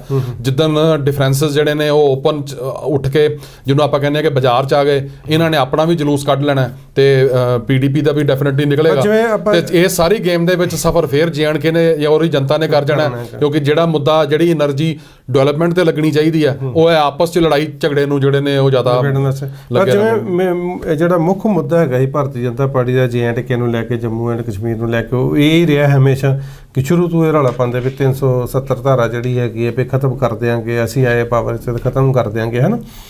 ਉਹ 370 ਜਿਹੜੀ 370 ਦੀ ਧਾਰਾ ਜਿਹੜੀ ਹੈ ਭਾਰਤੀ ਜਨਤਾ ਪਾਰਟੀ ਨੂੰ ਹੁਣ ਛੱਡਣੀ ਕਿੰਨੀ ਕੁ ਮੁਸ਼ਕਿਲ ਹੈਗੀ ਹੈ। ਠੰਡੇ ਬਸਤੇ 'ਚ ਪਾਣੀ ਉਹਨੂੰ ਉਸ ਦਾ ਨੁਕਸਾਨ ਹੈਗਾ ਜਾਂ ਕੀ 370 ਦੇ ਜਿਹੜੇ ਹੈਗੇ ਨੇ ਸਪੈਸ਼ਲ ਪ੍ਰਵਧਾਨ ਹੈਗੇ ਨੇ ਜਿਹਦੇ ਵਿੱਚ ਜਿਹੜਾ JNK ਨੂੰ ਉਹਦਾ ਬੈਨੀਫਿਟ ਹੈਗਾ। ਹਾਂਜੀ, ਜਦੋਂ ਜਿਹੜੀ JNK ਐਜ਼ ਏ ਪ੍ਰੋਵਿੰਸ ਦੀ ਐਨੈਕਸੇਸ਼ਨ ਜਿਹੜੀ ਹੈ ਇੰਡੀਆ ਨਾਲ ਹੋਈ ਸੀਗੀ ਜੀ, ਉਦੋਂ ਇਹ ਇੱਕ ਬੜੀ ਕਾਹਲੀ 'ਚ ਲਿਖਿਆ ਗਿਆ ਇੱਕ ਡਾਕੂਮੈਂਟ ਕਹਿ ਲਾਂ ਮੈਂ ਕਹਾਂਗਾ ਕਿ ਜਦੋਂ ਹਫੜਾ ਦਫੜੀ ਦੇ ਵਿੱਚ ਲਿਖਿਆ ਗਿਆ ਡਾਕੂਮੈਂਟ ਸੀਗਾ ਕਿਸੇ ਤਰ੍ਹਾਂ ਰਲ ਜਾਣ ਸਾਡੇ। ਹਾਂਜੀ, ਇੱਕ ਉਹ ਵੀ ਸੀਗਾ। ਦੂਜੀ ਗੱਲ ਇਹ ਸੀ ਵੀ ਨਾ ਉਧਰ ਟਾਈਮ ਸੀਗਾ ਨਾ ਇਹਨਾਂ ਕੋਲ ਟਾਈਮ ਸੀਗਾ ਬੈਠ ਕੇ ਉਹਨਾਂ ਤੇ ਜਮ੍ਹਾਂ ਤਫਰੀਕ ਕਰਨ ਦਾ, ਤੇ ਇੱਕ ਕਾਹਲੀ ਦਾ ਸੌਦਾ ਇਹਨਾਂ ਨੇ ਉਸ ਵੇਲੇ ਜਿਹੜਾ ਨਿਬੇੜਿਆ, ਸਾਈਨ ਕੀਤੇ, ਇਹਨਾਂ ਨੇ ਐਕਸੈਪਟ ਕਰ ਲਿਆ। ਹੁਣ ਉਹਦੇ ਵਿੱਚ ਜਿਹੜਾ JNK ਹੈਗਾ ਉਹ ਇੱਕ ਸਪੈਸ਼ਲ ਪ੍ਰੋਵੀਜ਼ਨ ਦੇ ਵਿੱਚ ਆ ਗਿਆ ਕਿ ਜਿਹੜੇ ਕਾਨੂੰਨ ਅਸੀਂ ਬਣਾਵਾਂਗੇ ਉਹ ਉੱਥੇ ਇੰਪਲੀਮੈਂਟ ਹੁੰਦੇ ਆ ਕਿ ਨਹੀਂ ਹੁੰਦੇ ਆ, ਉੱਥੇ ਦੀ ਅਸੈਂਬਲੀ ਜਿਹੜੀ ਹੈਗੀ ਆ ਉਹ ਡਿਸਾਈਡ ਕਰੇਗੀ। ਤੁਸੀਂ ਆ ਨਹੀਂ ਕਰ ਸਕਦੇ, ਤੁਸੀਂ ਇਹ ਸਾਡੇ ਤੋਂ ਪੁੱਛੇ ਬਿਨਾਂ ਨਹੀਂ ਕਰ ਸਕਦੇ। ਮਤਲਬ ਤੁਸੀਂ ਅਗਰ ਆਪਾਂ ਲਿਸਟ ਲੈ ਕੇ ਚੱਲੀਏ ਤੇ ਬੜੀਆਂ ਹੀ ਚੀਜ਼ਾਂ ਨੇ ਜਿਹਦੇ ਵਿੱਚ ਇੰਡੀਆ ਦੀ ਜਿਹੜੀ ਸਰਕਾਰ ਹੈ, ਯੂਨੀਅਨ ਗਵਰਨਮੈਂਟ ਹੈ ਜਿਹੜੀ, ਉਹ ਉੱਥੇ ਡਾਇਰੈਕਟ ਆਪਣਾ ਇਫੈਕਟ ਜਿਹੜਾ ਨਹੀਂ ਦਿਖਾ ਸਕਦੀ ਆ, ਉਹ ਆਪਣੇ ਕਾਨੂੰਨ ਜਿਹੜੇ ਨੇ ਇੰਪਲੀਮੈਂਟ ਨਹੀਂ ਕਰਵਾ ਸਕਦੀ। ਹੁਣ ਅੱਜ 65 ਸਾਲ ਆ ਗਏ, ਹਾਲਾਤ ਜਿਹੜੇ ਨੇ ਬਹੁਤ ਬਦਲ ਗਏ। ਇਹ ਜਿਹੜੀਆਂ ਚੀਜ਼ਾਂ ਅਗਰ ਆਰਟੀਕਲ 370 ਅਗਰ ਖਤਮ ਕਰਨਾ ਸੀਗਾ, ਇਹ ਅੱਜ ਤੋਂ 40-50 ਸਾਲ ਪਹਿਲਾਂ ਖਤਮ ਹੋ ਜਾਣਾ ਚਾਹੀਦਾ ਸੀ ਡਿਸਕਸ ਹੋਣ ਤੋਂ ਬਾਅਦ।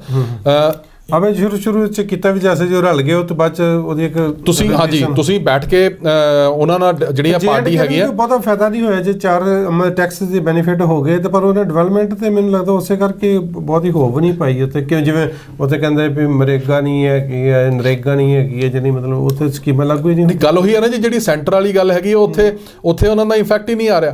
ਹੁਣ ਤੁਸੀਂ ਇਹੀ ਗੱਲ ਮੈਂ ਗੱਲ ਕਹਿ ਰਿਹਾ ਹਾਂ ਕਿ ਨਾ ਉਹ ਇੱਕ ਜਨਤਾ ਜਿਹੜੀ ਜਨਰਲ ਜਨਤਾ ਹੈਗੀ ਆ, ਉਹਨਾਂ ਨੂੰ ਐਕਚੁਅਲ 'ਚ ਪਤਾ ਆ ਕਿ ਸਾਨੂੰ ਆਰਟੀਕਲ 370 ਨੇ ਕੀ ਦਿੱਤਾ ਤੇ ਕੀ ਨਹੀਂ ਦਿੱਤਾ। ਤੇ ਨਾ ਸਰਕਾਰਾਂ ਨੇ ਕੋਸ਼ਿਸ਼ ਕੀਤੀ ਸਿੱਧੀ ਨੀਅਤ ਦੇ ਨਾਲ ਕਿ ਅਸੀਂ ਦੁਨੀਆ ਕੋ ਜਾਈਏ, ਅਸੀਂ ਦੁਨੀਆ ਨੂੰ ਕਹੀਏ ਵੀ ਆਰਟੀਕਲ 370 ਆਹ ਚੀਜ਼ ਤੁਹਾਨੂੰ ਦੇ ਰਿਹਾ ਤੇ ਆਹ ਚੀਜ਼ ਤੁਹਾਨੂੰ ਨਹੀਂ ਦੇ ਰਿਹਾ। ਜੇ ਤੁਸੀਂ ਆਰਟੀਕਲ 370 ਅਗਰ ਇਹ ਅਬੋਲਿਸ਼ ਹੋ ਜਾਵੇ ਤੇ ਤੁਹਾਨੂੰ ਇਹਨਾਂ ਚੀਜ਼ਾਂ ਦੀ ਐਡਵਾਂਟੇਜਸ ਹੁੰਦੀਆਂ ਨੇ, ਇਹਨਾਂ ਦਾ ਫਾਇਦਾ ਆਉਂਦਾ। ਦੈਟ ਮੀਨਸ ਇਹ ਵੀ ਜਿਹੜਾ ਭਾਰਤੀ ਜਨਤਾ ਪਾਰਟੀ ਪ੍ਰੋਪੇਗੇਟ ਪੂਰੀ ਤਰ੍ਹਾਂ ਕਰ ਨਹੀਂ ਪਾਈ, ਇਹਦੇ ਕੋਈ ਵੀ ਪਾਰਟੀ ਨਹੀਂ ਕਰ ਪਾਈ, ਕਿਉਂਕਿ ਇਹ ਇਸ਼ੂ ਇਲੈਕਸ਼ਨ ਇਸ਼ੂ ਬਣਾਇਆ ਹੋਇਆ। ਹਾਂਜੀ, ਹੁਣ ਦੇਖੋ ਨਾ, ਜਦੋਂ ਤੁਸੀਂ ਇੱਕ ਐਸਾ ਮੁੱਦਾ ਜਿਹੜਾ ਆ ਜਿਹਦੇ 'ਚ ਸਾਰੀਆਂ ਪਾਰਟੀਆਂ ਸਪੈਸ਼ਲੀ ਨੈਸ਼ਨਲ ਸਟੇਚਰ ਦੀਆਂ, ਮੈਂ ਉਹਦੇ 'ਚ ਇੰਕਲੂਡਿੰਗ ਕਾਂਗਰਸ ਜਿਹੜੀ ਕਿ ਦੂਜੀ ਸਭ ਤੋਂ ਵੱਡੀ ਨੈਸ਼ਨਲ ਲੈਵਲ ਤੇ ਪਾਰਟੀ ਹੈਗੀ ਆ, they are equally to be ਬਲੇਮਡ।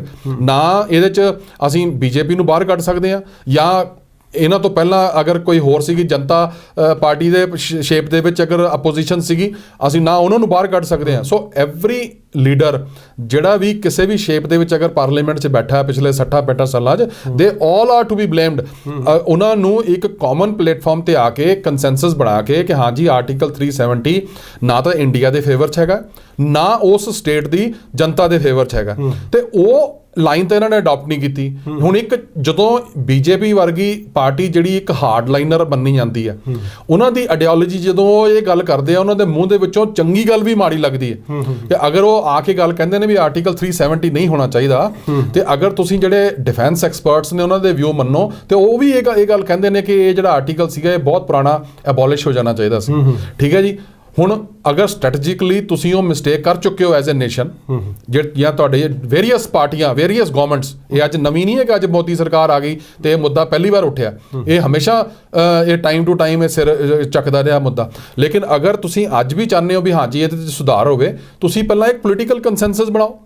ਨਹੀਂ, ਦੂਜੇ ਪਾਸੇ ਇਹ ਵੀ ਗੱਲ ਆਉਂਦੀ ਕਿ ਜਿਵੇਂ ਹਿੰਦੁਸਤਾਨ ਦਾ ਕਨਸਟੀਟਿਊਸ਼ਨ ਹੈਗਾ, ਦੇਖੋ ਚੁੰਮੇ ਵੀ 100 ਤੋਂ ਜ਼ਿਆਦਾ ਜਿਹੜੀਆਂ ਅਮੈਂਡਮੈਂਟਸ ਹੋ ਚੁੱਕੀਆਂ ਹੈਗੀਆਂ, ਤੇ 370 ਦੇ ਵਿੱਚ ਵੀ ਕੁਝ ਅਮੈਂਡਮੈਂਟਸ ਤੇ ਹੋਣੀਆਂ ਹੀ ਚਾਹੀਦੀਆਂ ਹੈਗੀਆਂ ਲੋੜ ਮੁਤਾਬਕ, ਜੋ ਉਹ 'ਚ ਕੀਤੀ ਨਹੀਂ। ਪਰ ਗੱਲ ਤਾਂ ਕੰਸੈਂਸਸ ਲਿਆਉਂਦੀ ਆ ਨਾ ਜੀ।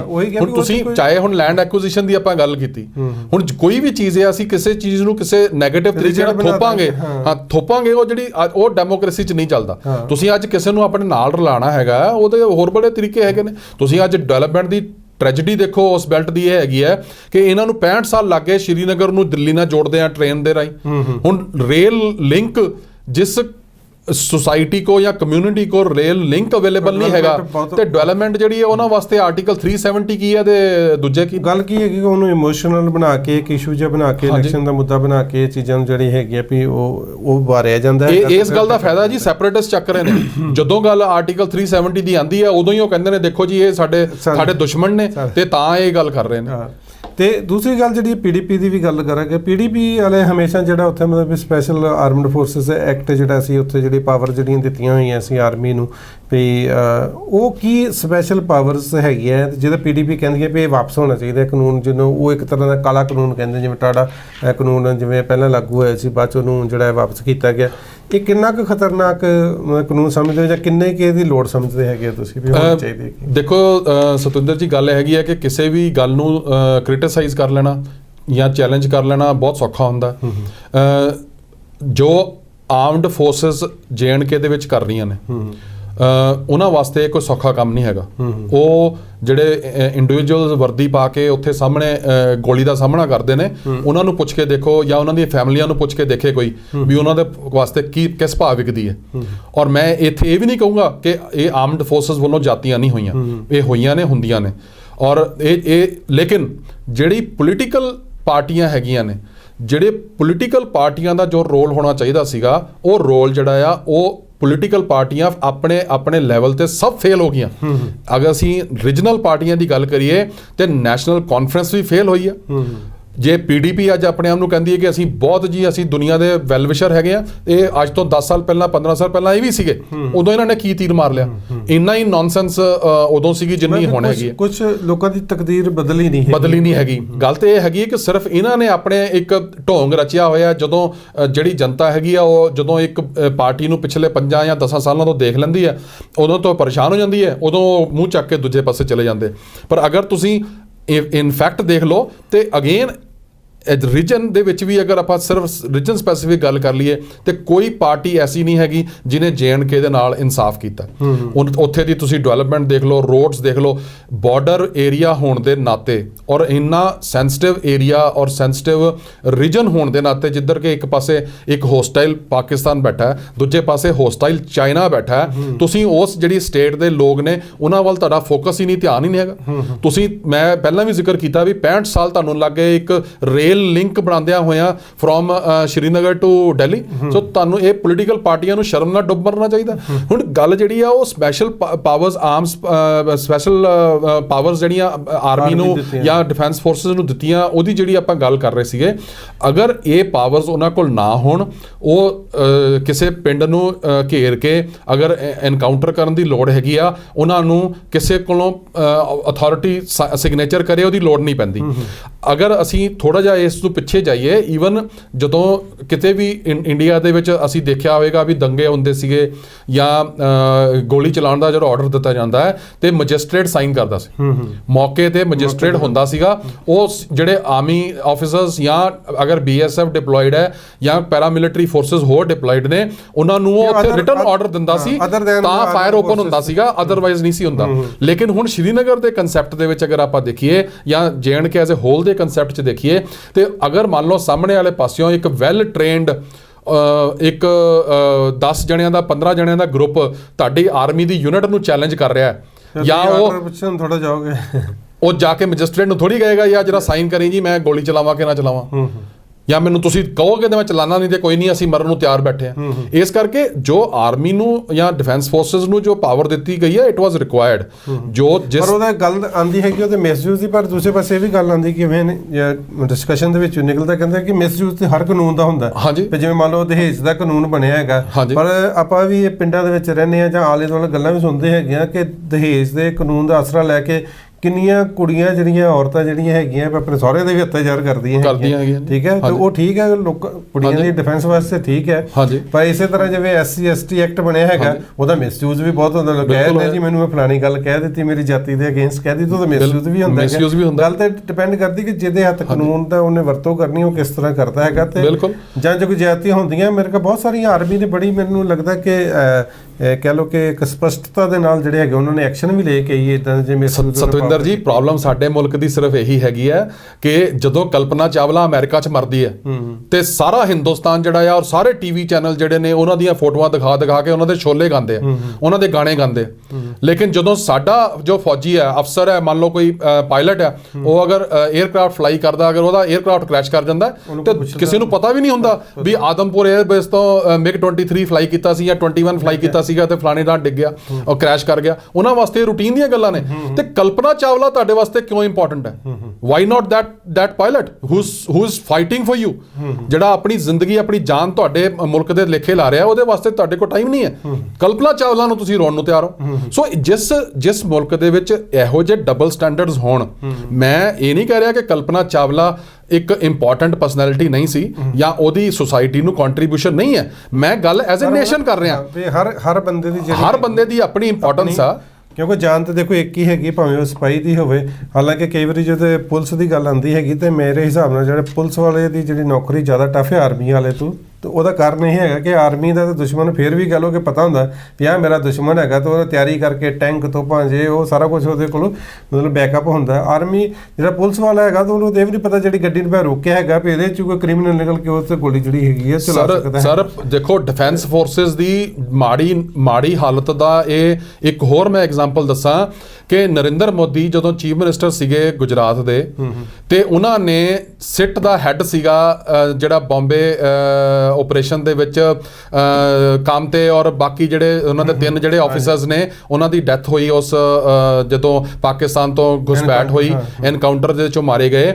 ਉਹਨਾਂ ਨੇ ਜਿਹੜੀਆਂ ਬੁਲੇਟ ਪ੍ਰੂਫ ਜੈਕਟਸ ਪਾਈਆਂ ਹੋਈਆਂ ਸੀਗੀਆਂ ਉਹ ਇੰਨੀ ਮਾੜੀ ਕੁਆਲਿਟੀ ਦੀਆਂ ਸੀਗੀਆਂ ਕਿ ਜਦੋਂ ਉਹ ਬੁਲੇਟ ਪ੍ਰੂਫ ਜੈਕਟਸ ਪਾ ਕੇ ਉਹ ਬੰਦੇ ਅਗਰ ਉਹਨਾਂ ਨੂੰ ਜਾ ਕੇ ਸਾਹਮਣੇ ਉਹਨਾਂ ਨੂੰ ਫੇਸ ਕੀਤਾ ਆ ਤੇ ਉਹਨਾਂ ਬੁਲੇਟ ਪ੍ਰੂਫ ਜੈਕਟਸ ਨੇ ਆਪਣਾ ਜੋ ਰੋਲ ਸੀ ਉਹ ਪਲੇ ਹੀ ਨਹੀਂ ਕੀਤਾ ਔਰ ਉਸੇ ਬੁਲੇਟ ਪ੍ਰੂਫ ਜੈਕਟਸ ਤੋਂ ਉਹਨਾਂ ਨੂੰ ਨਿਕਲ ਕੇ ਗੋਲੀਆਂ ਵੱਜੀਆਂ, ਉਹਨਾਂ ਦੀ ਡੈਥ ਹੋ ਗਈ। ਤੇ ਜਦੋਂ ਇੱਕ ਪਾਸੇ ਡਿਫੈਂਸ ਫੋਰਸਸ ਦੀ ਇਹ ਹਾਲਤ ਹੋਵੇ, ਦੂਜੇ ਪਾਸੇ ਤੁਸੀਂ ਬਹਿ ਕੇ ਇੱਕ ਪੋਲੀਟੀਕਲ ਸਟੇਟਮੈਂਟ ਦੇਣੀ ਕਿ ਜੀ ਐਸਪਾ ਜਿਹੜੀ ਆ ਉਹਨੂੰ ਵਿਡਰਾ ਕਰ ਲਓ। ਸੋ ਇਹ ਡਬਲ ਸਟੈਂਡਰਡਸ ਜਿਹੜੇ ਨੇ ਉਹ ਪੋਲੀਟੀਕਲ ਮਾਈਲੇਜ ਵਾਸਤੇ ਹੈਗੇ ਨੇ। ਇਸ਼ੂ ਨਹੀਂ ਬਣਾਉਣਾ ਚਾਹੀਦਾ, ਡਿਸਕਸ਼ਨ ਕਰਕੇ ਡਿਸਕਸ਼ਨ ਕਰੋ। ਤੁਸੀਂ ਇੱਕ ਪੋਲੀਟੀਕਲ ਐਨਵਾਇਰਨਮੈਂਟ ਬਣਾਓ। ਕੋਈ ਵੀ ਬੰਦਾ ਜੀ ਚਾਹੇ ਉਹ ਵਰਦੀ ਦੇ ਵਿੱਚ ਹੈਗਾ ਜਾਂ ਉਹ ਸਿਵਲ 'ਚ ਬੈਠਾ, ਉਹ ਚਾਹੁੰਦਾ ਹੈ ਕਿ ਉਹਦੇ ਪਰਿਵਾਰ ਨੂੰ ਸ਼ਾਂਤੀ ਮਿਲੇ, ਉਹਦੇ ਪਰਿਵਾਰ ਨਾਲ ਉਹ ਹੱਸੇ ਖੁਸ਼ੇ ਆਰਾਮ ਨਾਲ ਰਵੇ। ਇਹ ਥੋੜੀ ਹੈਗਾ ਵੀ ਇਹ ਪੋਲੀਟੀਕਲ ਪਾਰਟੀਆਂ ਜਿਹੜੀਆਂ ਨੇ ਜਦੋਂ ਚਾਹਣ ਉਦੋਂ ਲੜਾ ਲੈਣ, ਜਦੋਂ ਚਾਹਣ ਵੀ ਹੁਣ ਜੀ ਇਹਨੂੰ ਬੰਦ ਕਰ ਦਿਓ ਤੇ ਬੰਦ ਕਰ ਦਿਓ। ਇੱਕ ਜਿਹੜੀ ਹੈਗੀ ਅਲਬਰਟਾ ਦੇ ਨਾਲ ਕਾਫੀ ਇੰਟਰਸਟ ਜਿਹੜੀ ਰਿਲੇਟਡ ਗੱਲ ਹੈਗੀ ਹੈ, ਖਾਸ ਕਰਕੇ ਕੈਨੇਡਾ ਦੇ ਨਾਲ ਔਰ ਅਲਬਰਟਾ ਦੇ ਨਾਲ ਜਿਹੜਾ ਹੈਗਾ ਵੀ ਜ਼ਿਆਦਾ ਇਹਦਾ ਸੰਬੰਧ ਹੈਗਾ ਕਿ ਇੱਕ ਐਕਸਐਲ ਜਿਹੜੀ ਹੈਗੀ ਹੈ ਵੀ ਪਾਈਪਲਾਈਨ ਇੱਕ ਜਿਹੜੀ ਹੈ ਵਿਛਾਣੀ ਸੀ ਅਲਬਰਟਾ, ਹਾਂਜੀ ਕੀਸਟੋਨ, ਹਾਂਜੀ ਪਾਈਪਲਾਈਨ ਦਾ ਜਿਹੜਾ ਹੈ ਤੇ ਉਹਦੇ ਤੇ ਜਿਹੜਾ ਹੈਗਾ ਕਿ ਓਬਾਮਾ ਸਾਹਿਬ ਨੇ ਜਿਹੜਾ ਵੀਟੋ ਕਰ ਦਿੱਤਾ ਵੀ ਨਹੀਂ ਜੀ ਇਹ ਪਾਈਪਲਾਈਨ ਆਪਾਂ ਜਿਹੜੀ ਹੈਗੀ ਵੀ ਨਹੀਂ, ਮੈਂ ਨਹੀਂ ਇਹਦੇ 'ਚ ਰਜਾਮੰਦ ਹੈਗਾ ਵੀ ਪਾਈਪਲਾਈਨ ਵਿਸ਼ੇ ਜੀ। ਇਹ ਕੀ ਹੈਗਾ ਪ੍ਰੋਜੈਕਟ ਸੀ ਤੇ ਕਿਉਂ ਉਹਨਾਂ ਨੂੰ ਵੀਟੋ ਕਰਨ ਦੀ ਇਹਦੀ ਲੋੜ ਪਈ ਹੈਗੀ ਹੈ? ਸਤਿੰਦਰ ਜੀ, ਇਹ ਜਿਹੜੀ ਪਾਈਪਲਾਈਨ ਹੈਗੀ ਹੈ ਜੀ ਬੇਸਿਕਲੀ 1179 ਮੀਲ ਲੰਬੀ ਪਾਈਪਲਾਈਨ ਵਿਛਣੀ ਸੀਗੀ ਜਿਹੜੀ ਅਲਬਰਟਾ ਤੋਂ, ਜਿੱਥੇ ਆਪਾਂ ਬੈਠੇ ਹਾਂ ਕੈਲਗਰੀ ਤੋਂ, ਇੱਥੋਂ ਕਹਿ ਲਓ ਵੀ ਅਲਬਰਟਾ ਐਜ਼ ਏ ਪ੍ਰੋਵਿੰਸ ਇੱਥੋਂ ਸਟਾਰਟ ਹੋ ਕੇ ਤੇ ਟੈਕਸਾਸ ਤੱਕ ਜਿਹੜੀ ਹੈ ਪਾਈਪਲਾਈਨ ਜਾਣੀ ਸੀਗੀ, ਜਿਹਨੇ ਇੱਥੇ ਦੇ ਜਿਹੜੇ ਸੈਂਡਸ ਦਾ ਜਿਹੜਾ ਆਇਲ ਹੈਗਾ ਉਹਨੂੰ ਤਕਰੀਬਨ ਆਪਾਂ ਕਹਿ ਲਈਏ ਕਿ 8,30,000 ਬੈਰਲ ਰੋਜ਼ ਦਾ ਇਹ ਜਿਹੜਾ ਆ ਉਹ ਉਧਰ ਸ਼ੋਸ ਤੱਕ ਪਹੁੰਚਾਉਣਾ ਸੀਗਾ, ਜਿਹੜਾ ਕਿ ਨਾਟ ਓਨਲੀ ਕਿ ਉਹ ਟੈਕਸਾਸ ਦੀਆਂ ਰਿਫਾਈਨਰੀਜ਼ ਤੱਕ ਪਹੁੰਚਣਾ ਸੀ, ਪਲੱਸ ਉੱਥੋਂ ਅੱਗੇ ਫਰਦਰ ਗਲਫਸ ਏਰੀਆ ਦੇ ਵਿੱਚ ਜਾਣਾ ਸੀਗਾ। ਤੇ ਜਿਹਦੇ ਵਾਸਤੇ ਕਿ ਕੈਨੇਡਾ ਨੂੰ ਐਜ਼ ਏ ਇਕਨੋਮੀ ਜਾਂ ਅਲਬਰਟਾ ਐਜ਼ ਏ ਸਟੇਟ ਆਪਾਂ ਕਹਿ ਲਈਏ, ਪ੍ਰੋਵਿੰਸ ਕਹਿ ਲਈਏ, ਉਹਦਾ ਬੜਾ ਇਕਨੋਮਿਕ ਐਡਵਾਂਟੇਜ ਸੀਗੀਆਂ ਉਹਦੀਆਂ। ਜਿੱਥੇ ਤੱਕ ਓਬਾਮਾ ਸਾਹਿਬ ਦਾ ਸਵਾਲ ਹੈ ਜੀ, ਹੁਣ ਓਬਾਮਾ ਸਾਹਿਬ ਦੀ ਮੁਸ਼ਕਲ ਇਹ ਹੈਗੀ ਹੈ ਕਿ ਸੈਨੇਟ ਦੇ ਵਿੱਚ ਜਿਹੜੀ ਦੂਜੀ ਪਾਰਟੀ ਹੈ ਉਹ ਹਾਵੀ ਹੈ, ਰਿਪਬਲਿਕਨਸ ਦਾ ਜ਼ੋਰ ਹੈਗਾ ਆ। ਉਹ ਜਿਹੜੀ ਵੀ ਮੂਵ ਇਹ ਚਲਾਉਂਦੇ ਨੇ ਉਹ ਉਹਨੂੰ ਬਲੌਕ ਕਰ ਦਿੰਦੇ ਨੇ, ਜਿਹੜੀ ਮੂਵ ਉਹ ਚਲਾਉਂਦੇ ਨੇ ਉਹਨਾਂ ਨੂੰ ਇਹ ਬਲੌਕ ਕਰ ਦਿੰਦੇ ਨੇ। ਤੇ ਇਹ ਤਾਂ ਇੱਕ ਉਹਨਾਂ ਦੀ ਪੋਲੀਟੀਕਲ ਮਜਬੂਰੀ ਹੈ। ਪਰ ਜਿਸ ਪਾਈਪਲਾਈਨ ਦੀ ਆਪਾਂ ਗੱਲ ਕਰ ਰਹੇ ਹਾਂ, ਇਸ ਗੱਲ ਨੂੰ ਲੈ ਕੇ ਜੋ ਓਬਾਮਾ ਸਾਹਿਬ ਨੇ ਰੀਜ਼ਨ ਦਿੱਤੇ ਨੇ ਕਿ ਮੈਂ ਇਹ ਕਿਉਂ ਨਹੀਂ ਚਾਹੁੰਦਾ ਕਿ ਥਰੂ ਹੋਵੇ, ਉਹਦਾ ਰੀਜ਼ਨ ਉਹਨਾਂ ਨੇ ਦਿੱਤਾ ਆ ਕਿ ਪਹਿਲੀ ਗੱਲ ਤਾਂ ਇਹ ਹੈਗੀ ਆ ਕਿ ਜਿਹੜੀਆਂ ਰਿਪੋਰਟਸ ਇਹ ਕਹਿੰਦੀਆਂ ਨੇ ਕਿ ਇਹਦੇ ਨਾਲ ਅਮਰੀਕਾ ਦੇ ਵਿੱਚ ਜਾਂ ਜਿੱਥੋਂ ਇਹ ਪਾਈਪਲਾਈਨ ਜਾਏਗੀ ਉੱਥੇ ਜੌਬਸ ਬਹੁਤ ਜ਼ਿਆਦਾ ਕ੍ਰੀਏਟ ਹੋਣਗੀਆਂ। ਕਹਿੰਦਾ ਮੈਂ ਉਹਦੇ ਨਾਲ ਡਿਫਰ ਕਰਦਾ, ਇਸ ਕਰਕੇ ਕਿ ਯੈਸ ਉਹ ਕੰਸਟਰਕਸ਼ਨ ਨਾਲ ਰਿਲੇਟਡ ਜੌਬਸ ਜ਼ਰੂਰ ਡਿਵੈਲਪ ਹੋਣਗੀਆਂ, ਛੋਟੇ ਟਾਈਮ ਵਾਸਤੇ ਹੋਣਗੀਆਂ। ਉਹਦਾ ਸ਼ਾਰਟ ਟਰਮ ਐਡਵਾਂਟੇਜਸ ਜ਼ਰੂਰ ਹੈਗੇ ਨੇ, ਪਰ ਲੌਂਗ ਟਰਮ ਅਗਰ ਮੈਂ ਕਹਾਂ ਇੰਪਲੋਇਮੈਂਟ ਵਾਸਤੇ ਕੋਈ ਅਮਰੀਕਾ ਨੂੰ ਗੇਨ ਹੋਣ ਵਾਲਾ ਤੇ ਉਹ ਹੈ ਨਹੀਂਗਾ। ਤੇ ਦੂਜੇ ਪਾਸੇ ਜਿਹੜਾ ਸਾਡਾ ਐਨਵਾਇਰਨਮੈਂਟ ਆ, ਅਗਰ ਮੈਂ ਉਹਨੂੰ ਜੋ ਇਕੋਲੋਜੀਕਲ ਜੋ ਡ੍ਰੌਪ ਹੋਣਾ ਆ ਜਾਂ ਡੈਮੇਜ ਹੋਣਾ ਆ, ਉਹਦੇ ਵਿਜ਼ਰਵੇਜ਼ ਮੈਂ ਇਕਨੋਮਿਕ ਗੇਨ ਦੀ ਗੱਲ ਕਰਾਂ ਤੇ ਕੋਈ ਲੰਬਾ ਚੌੜਾ ਫਰਕ ਨਹੀਂ ਹੈਗਾ। ਤੇ ਦੂਜੀ ਗੱਲ ਇਹ ਹੈਗੀ ਹੈ ਕਿ ਰਿਪਬਲਿਕਨਸ ਜਿਹੜੇ ਨੇ ਉਹ ਪੁਰਾਣੇ ਆਪਾਂ ਕਹੀਏ ਤੇ ਮੰਨੇ ਜਾਂਦੇ ਨੇ ਵੀ ਇਹ ਅਮੀਰਾਂ ਦੀ ਪਾਰਟੀ ਆ, ਅਗਰ ਆਪਾਂ ਸਿੱਧੇ ਤੌਰ ਤੇ ਗੱਲ ਕਰੀਏ ਤੇ ਜਿਹੜੀ ਰਿਚ ਲੌਬੀ ਆ ਉਹ ਇਹਨਾਂ ਨੂੰ ਸਪੋਰਟ ਕਰਦੀ ਆ ਇਸ ਪਾਰਟੀ ਨੂੰ। ਅਗਰ ਆਪਾਂ ਛੋਟਾ ਜਿਹਾ ਐਗਜ਼ਾਮਪਲ ਹੋਰ ਲਈਏ, ਈਵਨ ਜਦੋਂ ਪਿਛਲੇ ਸਾਲਾਂ ਦੇ ਵਿੱਚ ਅਸੀਂ ਦੇਖਿਆ ਕਿ ਅਚਾਨਕ ਕਿਸੇ ਸਕੂਲ ਦੇ ਵਿੱਚ ਇਨਸੀਡੈਂਟ ਹੁੰਦਾ ਸੀਗਾ ਜਿੱਥੇ ਇੱਕ ਬੰਦਾ ਜਾਂਦਾ ਸੀਗਾ ਤੇ ਬੱਚੇ ਸਕੂਲ ਦੇ ਵਿੱਚ ਗੋਲੀਆਂ ਨਾਲ ਮਾਰ ਦਿੱਤੇ, ਕਿਤੇ ਥੀਏਟਰ ਦੇ ਵਿੱਚ ਜਾ ਕੇ ਅਟੈਕ ਹੋ ਗਿਆ। ਤੇ ਬਹੁਤ ਇਹ ਸੀਰੀਅਸ ਮੁੱਦਾ ਬਣ ਕੇ ਉੱਠਿਆ ਸੀਗਾ ਕਿ ਅਮਰੀਕਾ ਦੇ ਵਿੱਚ ਜਿਹੜਾ ਗਨ ਕਲਚਰ ਹੈ ਇਹਨੂੰ ਕੰਟਰੋਲ ਕਰਨ ਵਾਸਤੇ ਸਾਨੂੰ ਲਾਇਸੈਂਸਿੰਗ, ਹਰ ਕੋਈ ਜਿਹੜਾ ਹੈਗਾ ਵੀ ਗਨ ਲਈ ਫਿਰੇ, ਐਗਜ਼ੈਕਟਲੀ, ਤੇ ਜਿਹੜਾ ਲਾਇਸੈਂਸਿੰਗ ਹੋਣੀ ਚਾਹੀਦੀ ਆ। ਸਾਡੇ ਕੋਲ ਫੁੱਲ ਟਰੈਕ ਰਿਕਾਰਡ ਹੋਣਾ ਚਾਹੀਦਾ ਆ ਕਿ ਇਹ ਗਨ ਅਗਰ ਬਾਏ ਕਰ ਰਿਹਾ, ਕੌਣ ਕਰ ਰਿਹਾ, ਕਿੱਥੇ ਜਾ ਰਹੀ ਹੈ, ਤੇ ਉਸ ਬੰਦੇ ਦੀ ਹਿਸਟਰੀ ਚੈੱਕ ਹੋਣੀ ਚਾਹੀਦੀ ਹੈ। ਹੁਣ ਉਹ ਚੀਜ਼ ਜਿਹੜੀ ਸੀਗੀ, ਜਿਹੜੇ ਗਨ ਲੌਬੀ ਸੀਗੀ, ਉਹਨਾਂ ਨੂੰ ਉਹ ਚੀਜ਼ ਸੂਟ ਨਹੀਂ ਸੀ ਕਰਦੀ, ਇਸ ਕਰਕੇ ਉਹਨਾਂ ਨੇ ਉਹ ਚੀਜ਼ ਕਾਨੂੰਨ ਨਹੀਂ ਬਣਨ ਦਿੱਤਾ। ਹੁਣ ਉਸੇ ਹੀ ਲਾਈਟ ਦੇ ਵਿੱਚ ਇਹ ਚੀਜ਼ ਹੈਗੀ ਹੈ। ਹੁਣ ਜਦੋਂ ਇਹ ਮੰਨਦੇ ਨੇ ਕਿ ਜਿਹੜੀ ਲੌਬੀ ਸੀਗੀ ਉਹਨੇ ਰਿਪਬਲਿਕਨਸ ਨੂੰ ਫੋਰਸ ਕੀਤਾ ਕੀਸਟੋਨ ਪਾਈਪਲਾਈਨ ਦੇ ਫੇਵਰ 'ਚ ਬੋਲਣ ਵਾਸਤੇ। ਉਹਨਾਂ ਨੇ ਸੈਨੇਟ ਦੇ ਵਿੱਚ ਓਵਰਵੈਲਮਿੰਗਲੀ ਇਹਨੂੰ ਪਾਸ ਵੀ ਕਰ ਦਿੱਤਾ। ਹੁਣ ਜਦੋਂ ਗੱਲ ਆ ਗਈ ਓਬਾਮਾ ਸਾਹਿਬ ਦੀ, ਓਬਾਮਾ ਸਾਹਿਬ ਨੇ ਇਹੀ ਪੁਆਇੰਟ ਲੈ ਕੇ ਕਿ ਜੀ ਮੈਂ ਇਕੱਲਾ ਅਮੀਰਾਂ ਦਾ ਜਾਂ ਜਿਹੜੇ ਇਹਨਾਂ ਦੇ ਲੌਬੀ ਹੈਗੀ ਹੈ ਉਹਨਾਂ ਨੂੰ ਇਹ ਕਿਹਨੂੰ ਸਪੋਰਟ ਕਰਦੇ ਨੇ ਮੈਂ ਨਹੀਂ ਦੇਖਣਾ, ਮੈਂ ਅਮਰੀਕਾ ਦੇ ਸਿਕਿਉਰਿਟੀ ਇੰਟਰਸਟ ਦੇਖਣੇ ਨੇ, ਇਨਵਾਇਰਨਮੈਂਟ ਦੇਖਣਾ ਆ, ਕਲਾਈਮੈਟਿਕ ਜਿਹੜੇ ਇਫੈਕਟਸ ਨੇ ਇਸ ਚੀਜ਼ ਦੇ ਆਉਣ ਵਾਲੇ ਉਹਨਾਂ ਨੂੰ ਮੈਂ ਦੇਖਣਾ ਆ, ਨਾ ਕਿ ਮੈਂ ਸ਼ਾਰਟ ਟਰਮ ਇਹ ਦੇਖਣਾ ਆ ਕਿ ਮੇਰੇ ਅਗਰ ਮੰਨ ਲਓ 5 ਤੋਂ 7,000 ਜਾਂ 8,000 ਉਹਨਾਂ ਦੀ ਕੈਲਕੂਲੇਸ਼ਨ ਦੇ ਮੁਤਾਬਿਕ ਵੀ ਜੌਬਸ ਕ੍ਰੀਏਟ ਹੋਣਗੀਆਂ ਤੇ ਮੈਂ ਉਹਨੂੰ ਦੇਖ ਕੇ ਤੇ ਮੈਂ ਇਸ ਗੱਲ ਨੂੰ ਮੈਂ ਅਪਰੂਵ ਕਰਦਾ। So I don't believe in that. ਇਸ ਕਰਕੇ ਉਹਨਾਂ ਨੇ ਕਿਹਾ ਜੀ ਕਿ ਮੈਂ ਆਪਣੀ ਵੀਟੋ ਪਾਵਰ ਯੂਜ਼ ਕਰਕੇ ਤੇ ਮੈਂ ਇਹਨੂੰ ਵੀਟੋ ਕਰ ਦਿੱਤਾ, ਹਾਂਜੀ ਬਲੌਕ ਕਰ ਦਿੱਤਾ ਤੇ ਅਜੇ ਵੀ ਇਹ ਹਾਂਜੀ ਚੱਲਦਾ ਰਹੇਗਾ। ਫਿਰ ਦੁਬਾਰਾ ਕੇਸ ਹੋਏਗਾ, ਫਿਰ ਜਿਹੜੀਆਂ ਹੈਗੀਆਂ ਕਿ ਗੱਲਾਂ ਜਿਹੜੀਆਂ ਸਾਹਮਣੇ ਆਈਆਂ ਵੀ এনवायरमेंट ਨੂੰ ਨੁਕਸਾਨ ਹੋਏਗਾ ਉਹਦਾ ਕੋਈ ਨਾ ਕੋਈ ਹੱਲ ਲੱਭਿਆ ਜਾਏਗਾ, ਹਾਂਜੀ ਕੀਤੀ ਜਾਏਗੀ ਕੋਈ ਨਾ ਕੋਈ। ਕਿਉਂਕਿ ਜਿਹੜਾ ਵੀ ਆਪਣੇ ਖਾਸ ਕਰਕੇ ਜਿਮ ਪ੍ਰੈਂਟਿਸ ਬੜੇ ਹੋਪਫੁਲ ਸੀ ਇਸ ਪੁਆਇੰਟ ਤੇ ਕਿ ਮੈਂ ਇਹਨੂੰ ਜਿਹੜਾ ਥਰੂ ਕਰਵਾ ਲਵਾਂਗਾ, ਪਰ ਫਿਲਹਾਲ ਜਿਹੜੀ ਉਹ ਤੇ ਨਹੀਂ। ਉਹਦੇ ਦੂਜੇ ਪਾਸੇ ਜੀ ਇਹ ਛੋਟੀ ਜੀ ਡਿਵੈਲਪਮੈਂਟ ਹੋਰ ਜਿਹੜੀ ਸਾਹਮਣੇ ਆ ਰਹੀ ਹੈ, ਆਲਦੋ ਇਹ ਜੇ ਬਹੁਤ ਜ਼ਿਆਦਾ ਆਫੀਸ਼ੀਅਲ ਨਹੀਂ ਹੋਈ, ਜੋ ਇੱਥੇ ਸੁਣਨ ਚ ਆ ਰਹੀ ਹੈ ਅਲਬਰਟਾ ਦੇ ਵਿੱਚ, ਇਹ ਹੈਗਾ ਕਿ ਜਿਮ ਪ੍ਰੈਂਟਿਸ ਨੇ ਆਪਣੇ ਇਨਫਲੂਐਂਸ ਨੂੰ ਯੂਜ਼ ਕਰਕੇ ਜਿਹੜੀਆਂ ਆਲਰੇਡੀ ਪਾਈਪਲਾਈਨਸ ਹੈਗੀਆਂ ਸੀਗੀਆਂ ਐਗਜ਼ਿਸਟ ਕਰਦੀਆਂ ਨੇ ਅਮਰੀਕਾ ਦੇ ਵਿੱਚ, ਉਹ ਕੋਸ਼ਿਸ਼ ਕਰ ਰਹੇ ਨੇ ਕਿ ਮੈਂ ਕਿਸੇ ਤਰੀਕੇ ਨਾਲ ਉਹਨਾਂ ਨੂੰ ਲਿੰਕ ਕਰ ਲਾਂ, ਉਹਨਾਂ ਨੂੰ ਲਿੰਕ ਕਰਕੇ ਕਿ ਅਗਰ ਮੈਨੂੰ ਲੰਬਾ ਵੀ ਜਾਣਾ ਪਵੇ ਏਰੀਆ ਕਵਰ ਕਰਕੇ ਵੀ ਚਲੋ ਮੈਂ ਜਿਹੜੀਆਂ ਆਲਰੇਡੀ ਐਗਜ਼ਿਸਟ ਕਰਦੀਆਂ ਨੇ ਬਣ ਚੁੱਕੀਆਂ ਨੇ ਮੈਂ ਉਹਨਾਂ ਨੂੰ ਹੀ ਯੂਜ਼ ਕਰਾਂ ਤੇ ਉਹਨਾਂ ਦੇ ਨਾਲ ਐਗਰੀਮੈਂਟ ਜਿਹੜਾ ਆ ਸਾਈਨ ਹੋ ਰਹੇ ਨੇ ਤੇ ਅਗਰ ਉਹ ਐਗਰੀਮੈਂਟ ਸਾਈਨ ਕਰਕੇ ਅਗਰ ਕਾਮਯਾਬ ਹੋ ਜਾਂਦੇ ਨੇ ਮੇਰਾ ਖਿਆਲ ਵੈਸੇ ਹੀ ਇਹ ਜਿਹੜੀ ਪ੍ਰੋਬਲਮ ਹੈ ਇਹਦਾ ਸੋਲੂਸ਼ਨ ਹੋ ਜਾਏਗਾ। ਸੋਲੂਸ਼ਨ ਕੋਈ ਨਾ ਕੋਈ ਜੇ ਤੁਸੀਂ ਕਹਿ ਲਓ ਕਿ ਪੋਜ਼ਿਟਿਵ ਥਿੰਕਿੰਗ ਜਾਂ ਐਟੀਟਿਊਡ ਰੱਖਦੇ ਹੋ ਕੋਈ ਨਾ ਕੋਈ ਜਿਹੜਾ ਹੈਗਾ ਉਹਦਾ ਹੱਲ ਜਿਹੜਾ ਨਿਕਲ ਹੀ ਆਉਂਦਾ ਹੈਗਾ। ਇੱਕ ਜਿਹੜਾ ਨਵੀਂ ਅੱਜ ਦੀ ਜਿਹੜੀ ਹੈ ਖਬਰ ਆਈ ਹੈਗੀ ਹੈ ਕਿ ਜਿਵੇਂ ਅਲਬਰਟਾ ਸਰਕਾਰ ਨੇ ਆਪਣੇ ਜਿਹੜੇ ਜਹਾਜ਼ ਵਿੱਚ ਨੇ ਲਾਏ ਸੀ ਤੇ ਉਹ ਵਿਕ ਗਏ ਉਹਨਾਂ ਦੇ ਤੇ ਦੇ ਆਰ ਹੈਪੀ ਕਿ ਸਾਨੂੰ ਠੀਕ ਜਿਹੜੀ ਪ੍ਰਾਈਸ ਉਹਨਾਂ ਨੇ ਮਿਨੀਮਮ ਰੱਖੀ ਸੀ ਉਸ ਤੋਂ ਉੱਪਰ ਬਿਡਿੰਗ ਹੋ ਗਈ। 6 ਲੱਖ ਉਹਦੇ ਤੋਂ ਜ਼ਿਆਦਾ ਮਿਲ ਗਏ। ਮੇਰੇ ਕੋਲ ਇਹਨਾਂ ਥੋੜੀ ਰਿਲੈਕਸੇਸ਼ਨ ਉਹਨਾਂ ਨੂੰ ਜ਼ਰੂਰ ਹੋਏਗੀ ਕਿਉਂਕਿ ਉਹ ਜਹਾਜ਼ ਖੜੇ ਵੀ ਸੀ, ਚੱਲ ਵੀ ਨਹੀਂ ਰਹੇ ਤਕਰੀਬਨ। ਹਾਂਜੀ ਉਹ ਵੀ ਸੀਗਾ ਇੱਕ ਜਦੋਂ ਐਲਸਨ ਰੈਡਫੋਰਡ ਦਾ ਇਹ ਮੁੱਦਾ ਉੱਠਿਆ ਸੀਗਾ ਜੀ, ਤੇ ਜਦੋਂ ਇਹ ਆਏ ਸੀਗੇ ਪਾਵਰ 'ਚ ਜਿਮ ਪ੍ਰੈਂਟਿਸ, ਉਹਨਾਂ ਨੇ ਇਹ ਬੜੀ ਵਾਰ ਹਾਈਲਾਈਟ ਕੀਤਾ ਸੀਗਾ ਵੀ ਜਿਹੜੀ ਪ੍ਰੋਬਲਮ ਦੀ ਜੜ ਆ ਵੀ ਮੈਂ ਰਹਿਣ ਹੀ ਨਹੀਂ ਦੇਣੀ। ਪਰ ਉਹਦਾ ਵੀ ਮੈਨੂੰ ਲੱਗਦਾ ਅੱਜ ਕੱਲ੍ਹ ਜਿਵੇਂ ਕਿ ਫਾਸਟ ਜਿਵੇਂ ਇੰਨੀਆਂ ਜ਼ਿਆਦੀਆਂ ਫਲਾਈਟਸ ਜਿਹੜੀਆਂ ਹੋ ਗਈਆਂ ਤੇ ਉਹਦੀ ਰਿਕੁਆਇਰਮੈਂਟ ਵੀ ਕੋਈ ਖਾਸ ਲੱਗਦੀ ਨਹੀਂ ਸੀ ਹੈਗੀ, ਨਾ ਹੀ ਕੋਈ ਬਹੁਤ ਜ਼ਿਆਦਾ ਵੀ 6 ਮਿਲੀਅਨ ਜੇ ਆ ਵੀ ਗਏ ਹੈਗੇ ਨੇ ਤਾਂ ਕੋਈ ਬਹੁਤ ਵੱਡੀ ਨਹੀਂ। ਨਾਲੇ ਇੱਕ ਸ਼ਾਰਟ ਟਰਮ ਗੇਨ ਹੈ ਜੀ, ਅਗਰ ਇੱਕ ਕੈਪੀਟਲ ਤੁਹਾਡਾ ਸੀਗਾ ਤੁਸੀਂ ਉਹਨੂੰ ਇਨਕੈਸ਼ ਕਰ ਲਿਆ, ਇੱਕ ਐਸੈਟ ਸੀਗਾ ਉਹਨੂੰ ਇਨਕੈਸ਼ ਕਰ ਲਿਆ,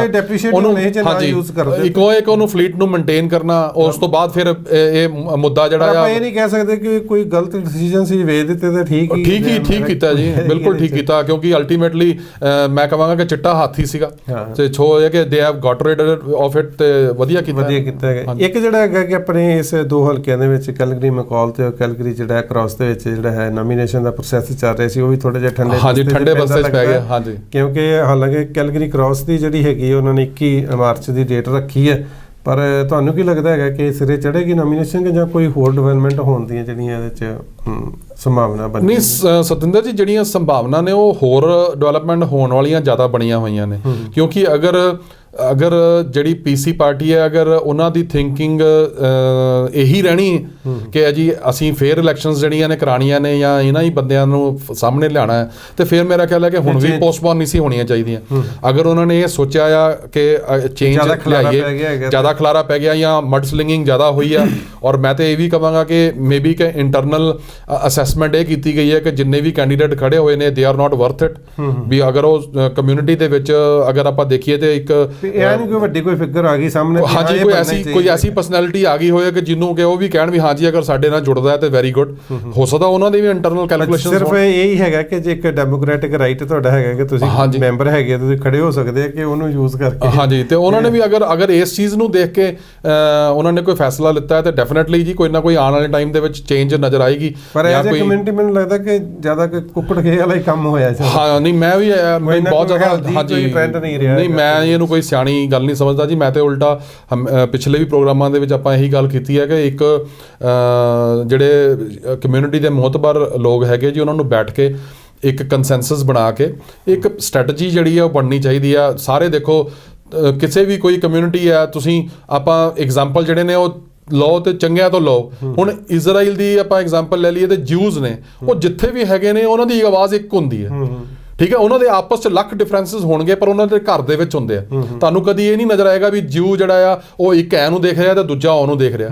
ਲੇਕਿਨ ਸਾਡੇ ਕੇਸ 'ਚ ਇਹ ਹੈਗਾ ਵੀ ਜੇ ਇੱਕ ਗੁਰਦੁਆਰਾ ਹੁੰਦਾ 5 ਮੈਨੇਜਮੈਂਟ ਕਮੇਟੀਆਂ ਹੁੰਦੀਆਂ ਨੇ, ਜੇ ਇੱਕ ਕੋਈ ਇਸ਼ੂ ਹੁੰਦਾ ਆ ਤੇ 10 ਗਰੁੱਪ ਜਿਹੜੇ ਨੇ ਉਹ ਜਿਹੜੇ ਨੇ ਉਹਦੇ ਵਾਸਤੇ ਚੀਰ ਫਾੜ ਕਰਨ ਨੂੰ ਇੱਕ ਦੂਜੇ ਦੇ ਤਿਆਰ ਰਹਿੰਦੇ ਨੇ। ਸੋ ਇਹ ਕਿ ਇਹ ਅਪਰੋਚ ਜਿਹੜੀ ਹੈ ਸਾਨੂੰ ਬਦਲ ਕੇ ਇੱਕ ਜਿੰਨੀ ਆਪਾਂ ਤਰੱਕੀ ਕੀਤੀ ਹੈਗੀ ਬਾਹਰਲੇ ਦੇਸ਼ਾਂ 'ਚ ਜਾ ਕੇ ਵੀ, ਜਿੰਨੀ ਸਾਡੀ ਸਟਰੈਂਥ ਆ ਸਤਵਿੰਦਰ ਜੀ, ਜਿੰਨੀ ਸਾਡੀ ਕਮਿਊਨਿਟੀ ਦੇ ਬੰਦੇ ਮਿਹਨਤੀ ਆ, ਹਰ ਜਗ੍ਹਾ ਤੇ ਕਾਮਯਾਬ ਨੇ, ਇਸ ਸਟਰੈਂਥ ਨੂੰ ਯੂਟਿਲਾਈਜ਼ ਕਰਨਾ ਇੱਕ ਕੌਮ ਦੀ ਵਾਸਤੇ ਵੀ ਬਹੁਤ ਫਾਇਦੇਮੰਦ ਗੱਲ ਆ।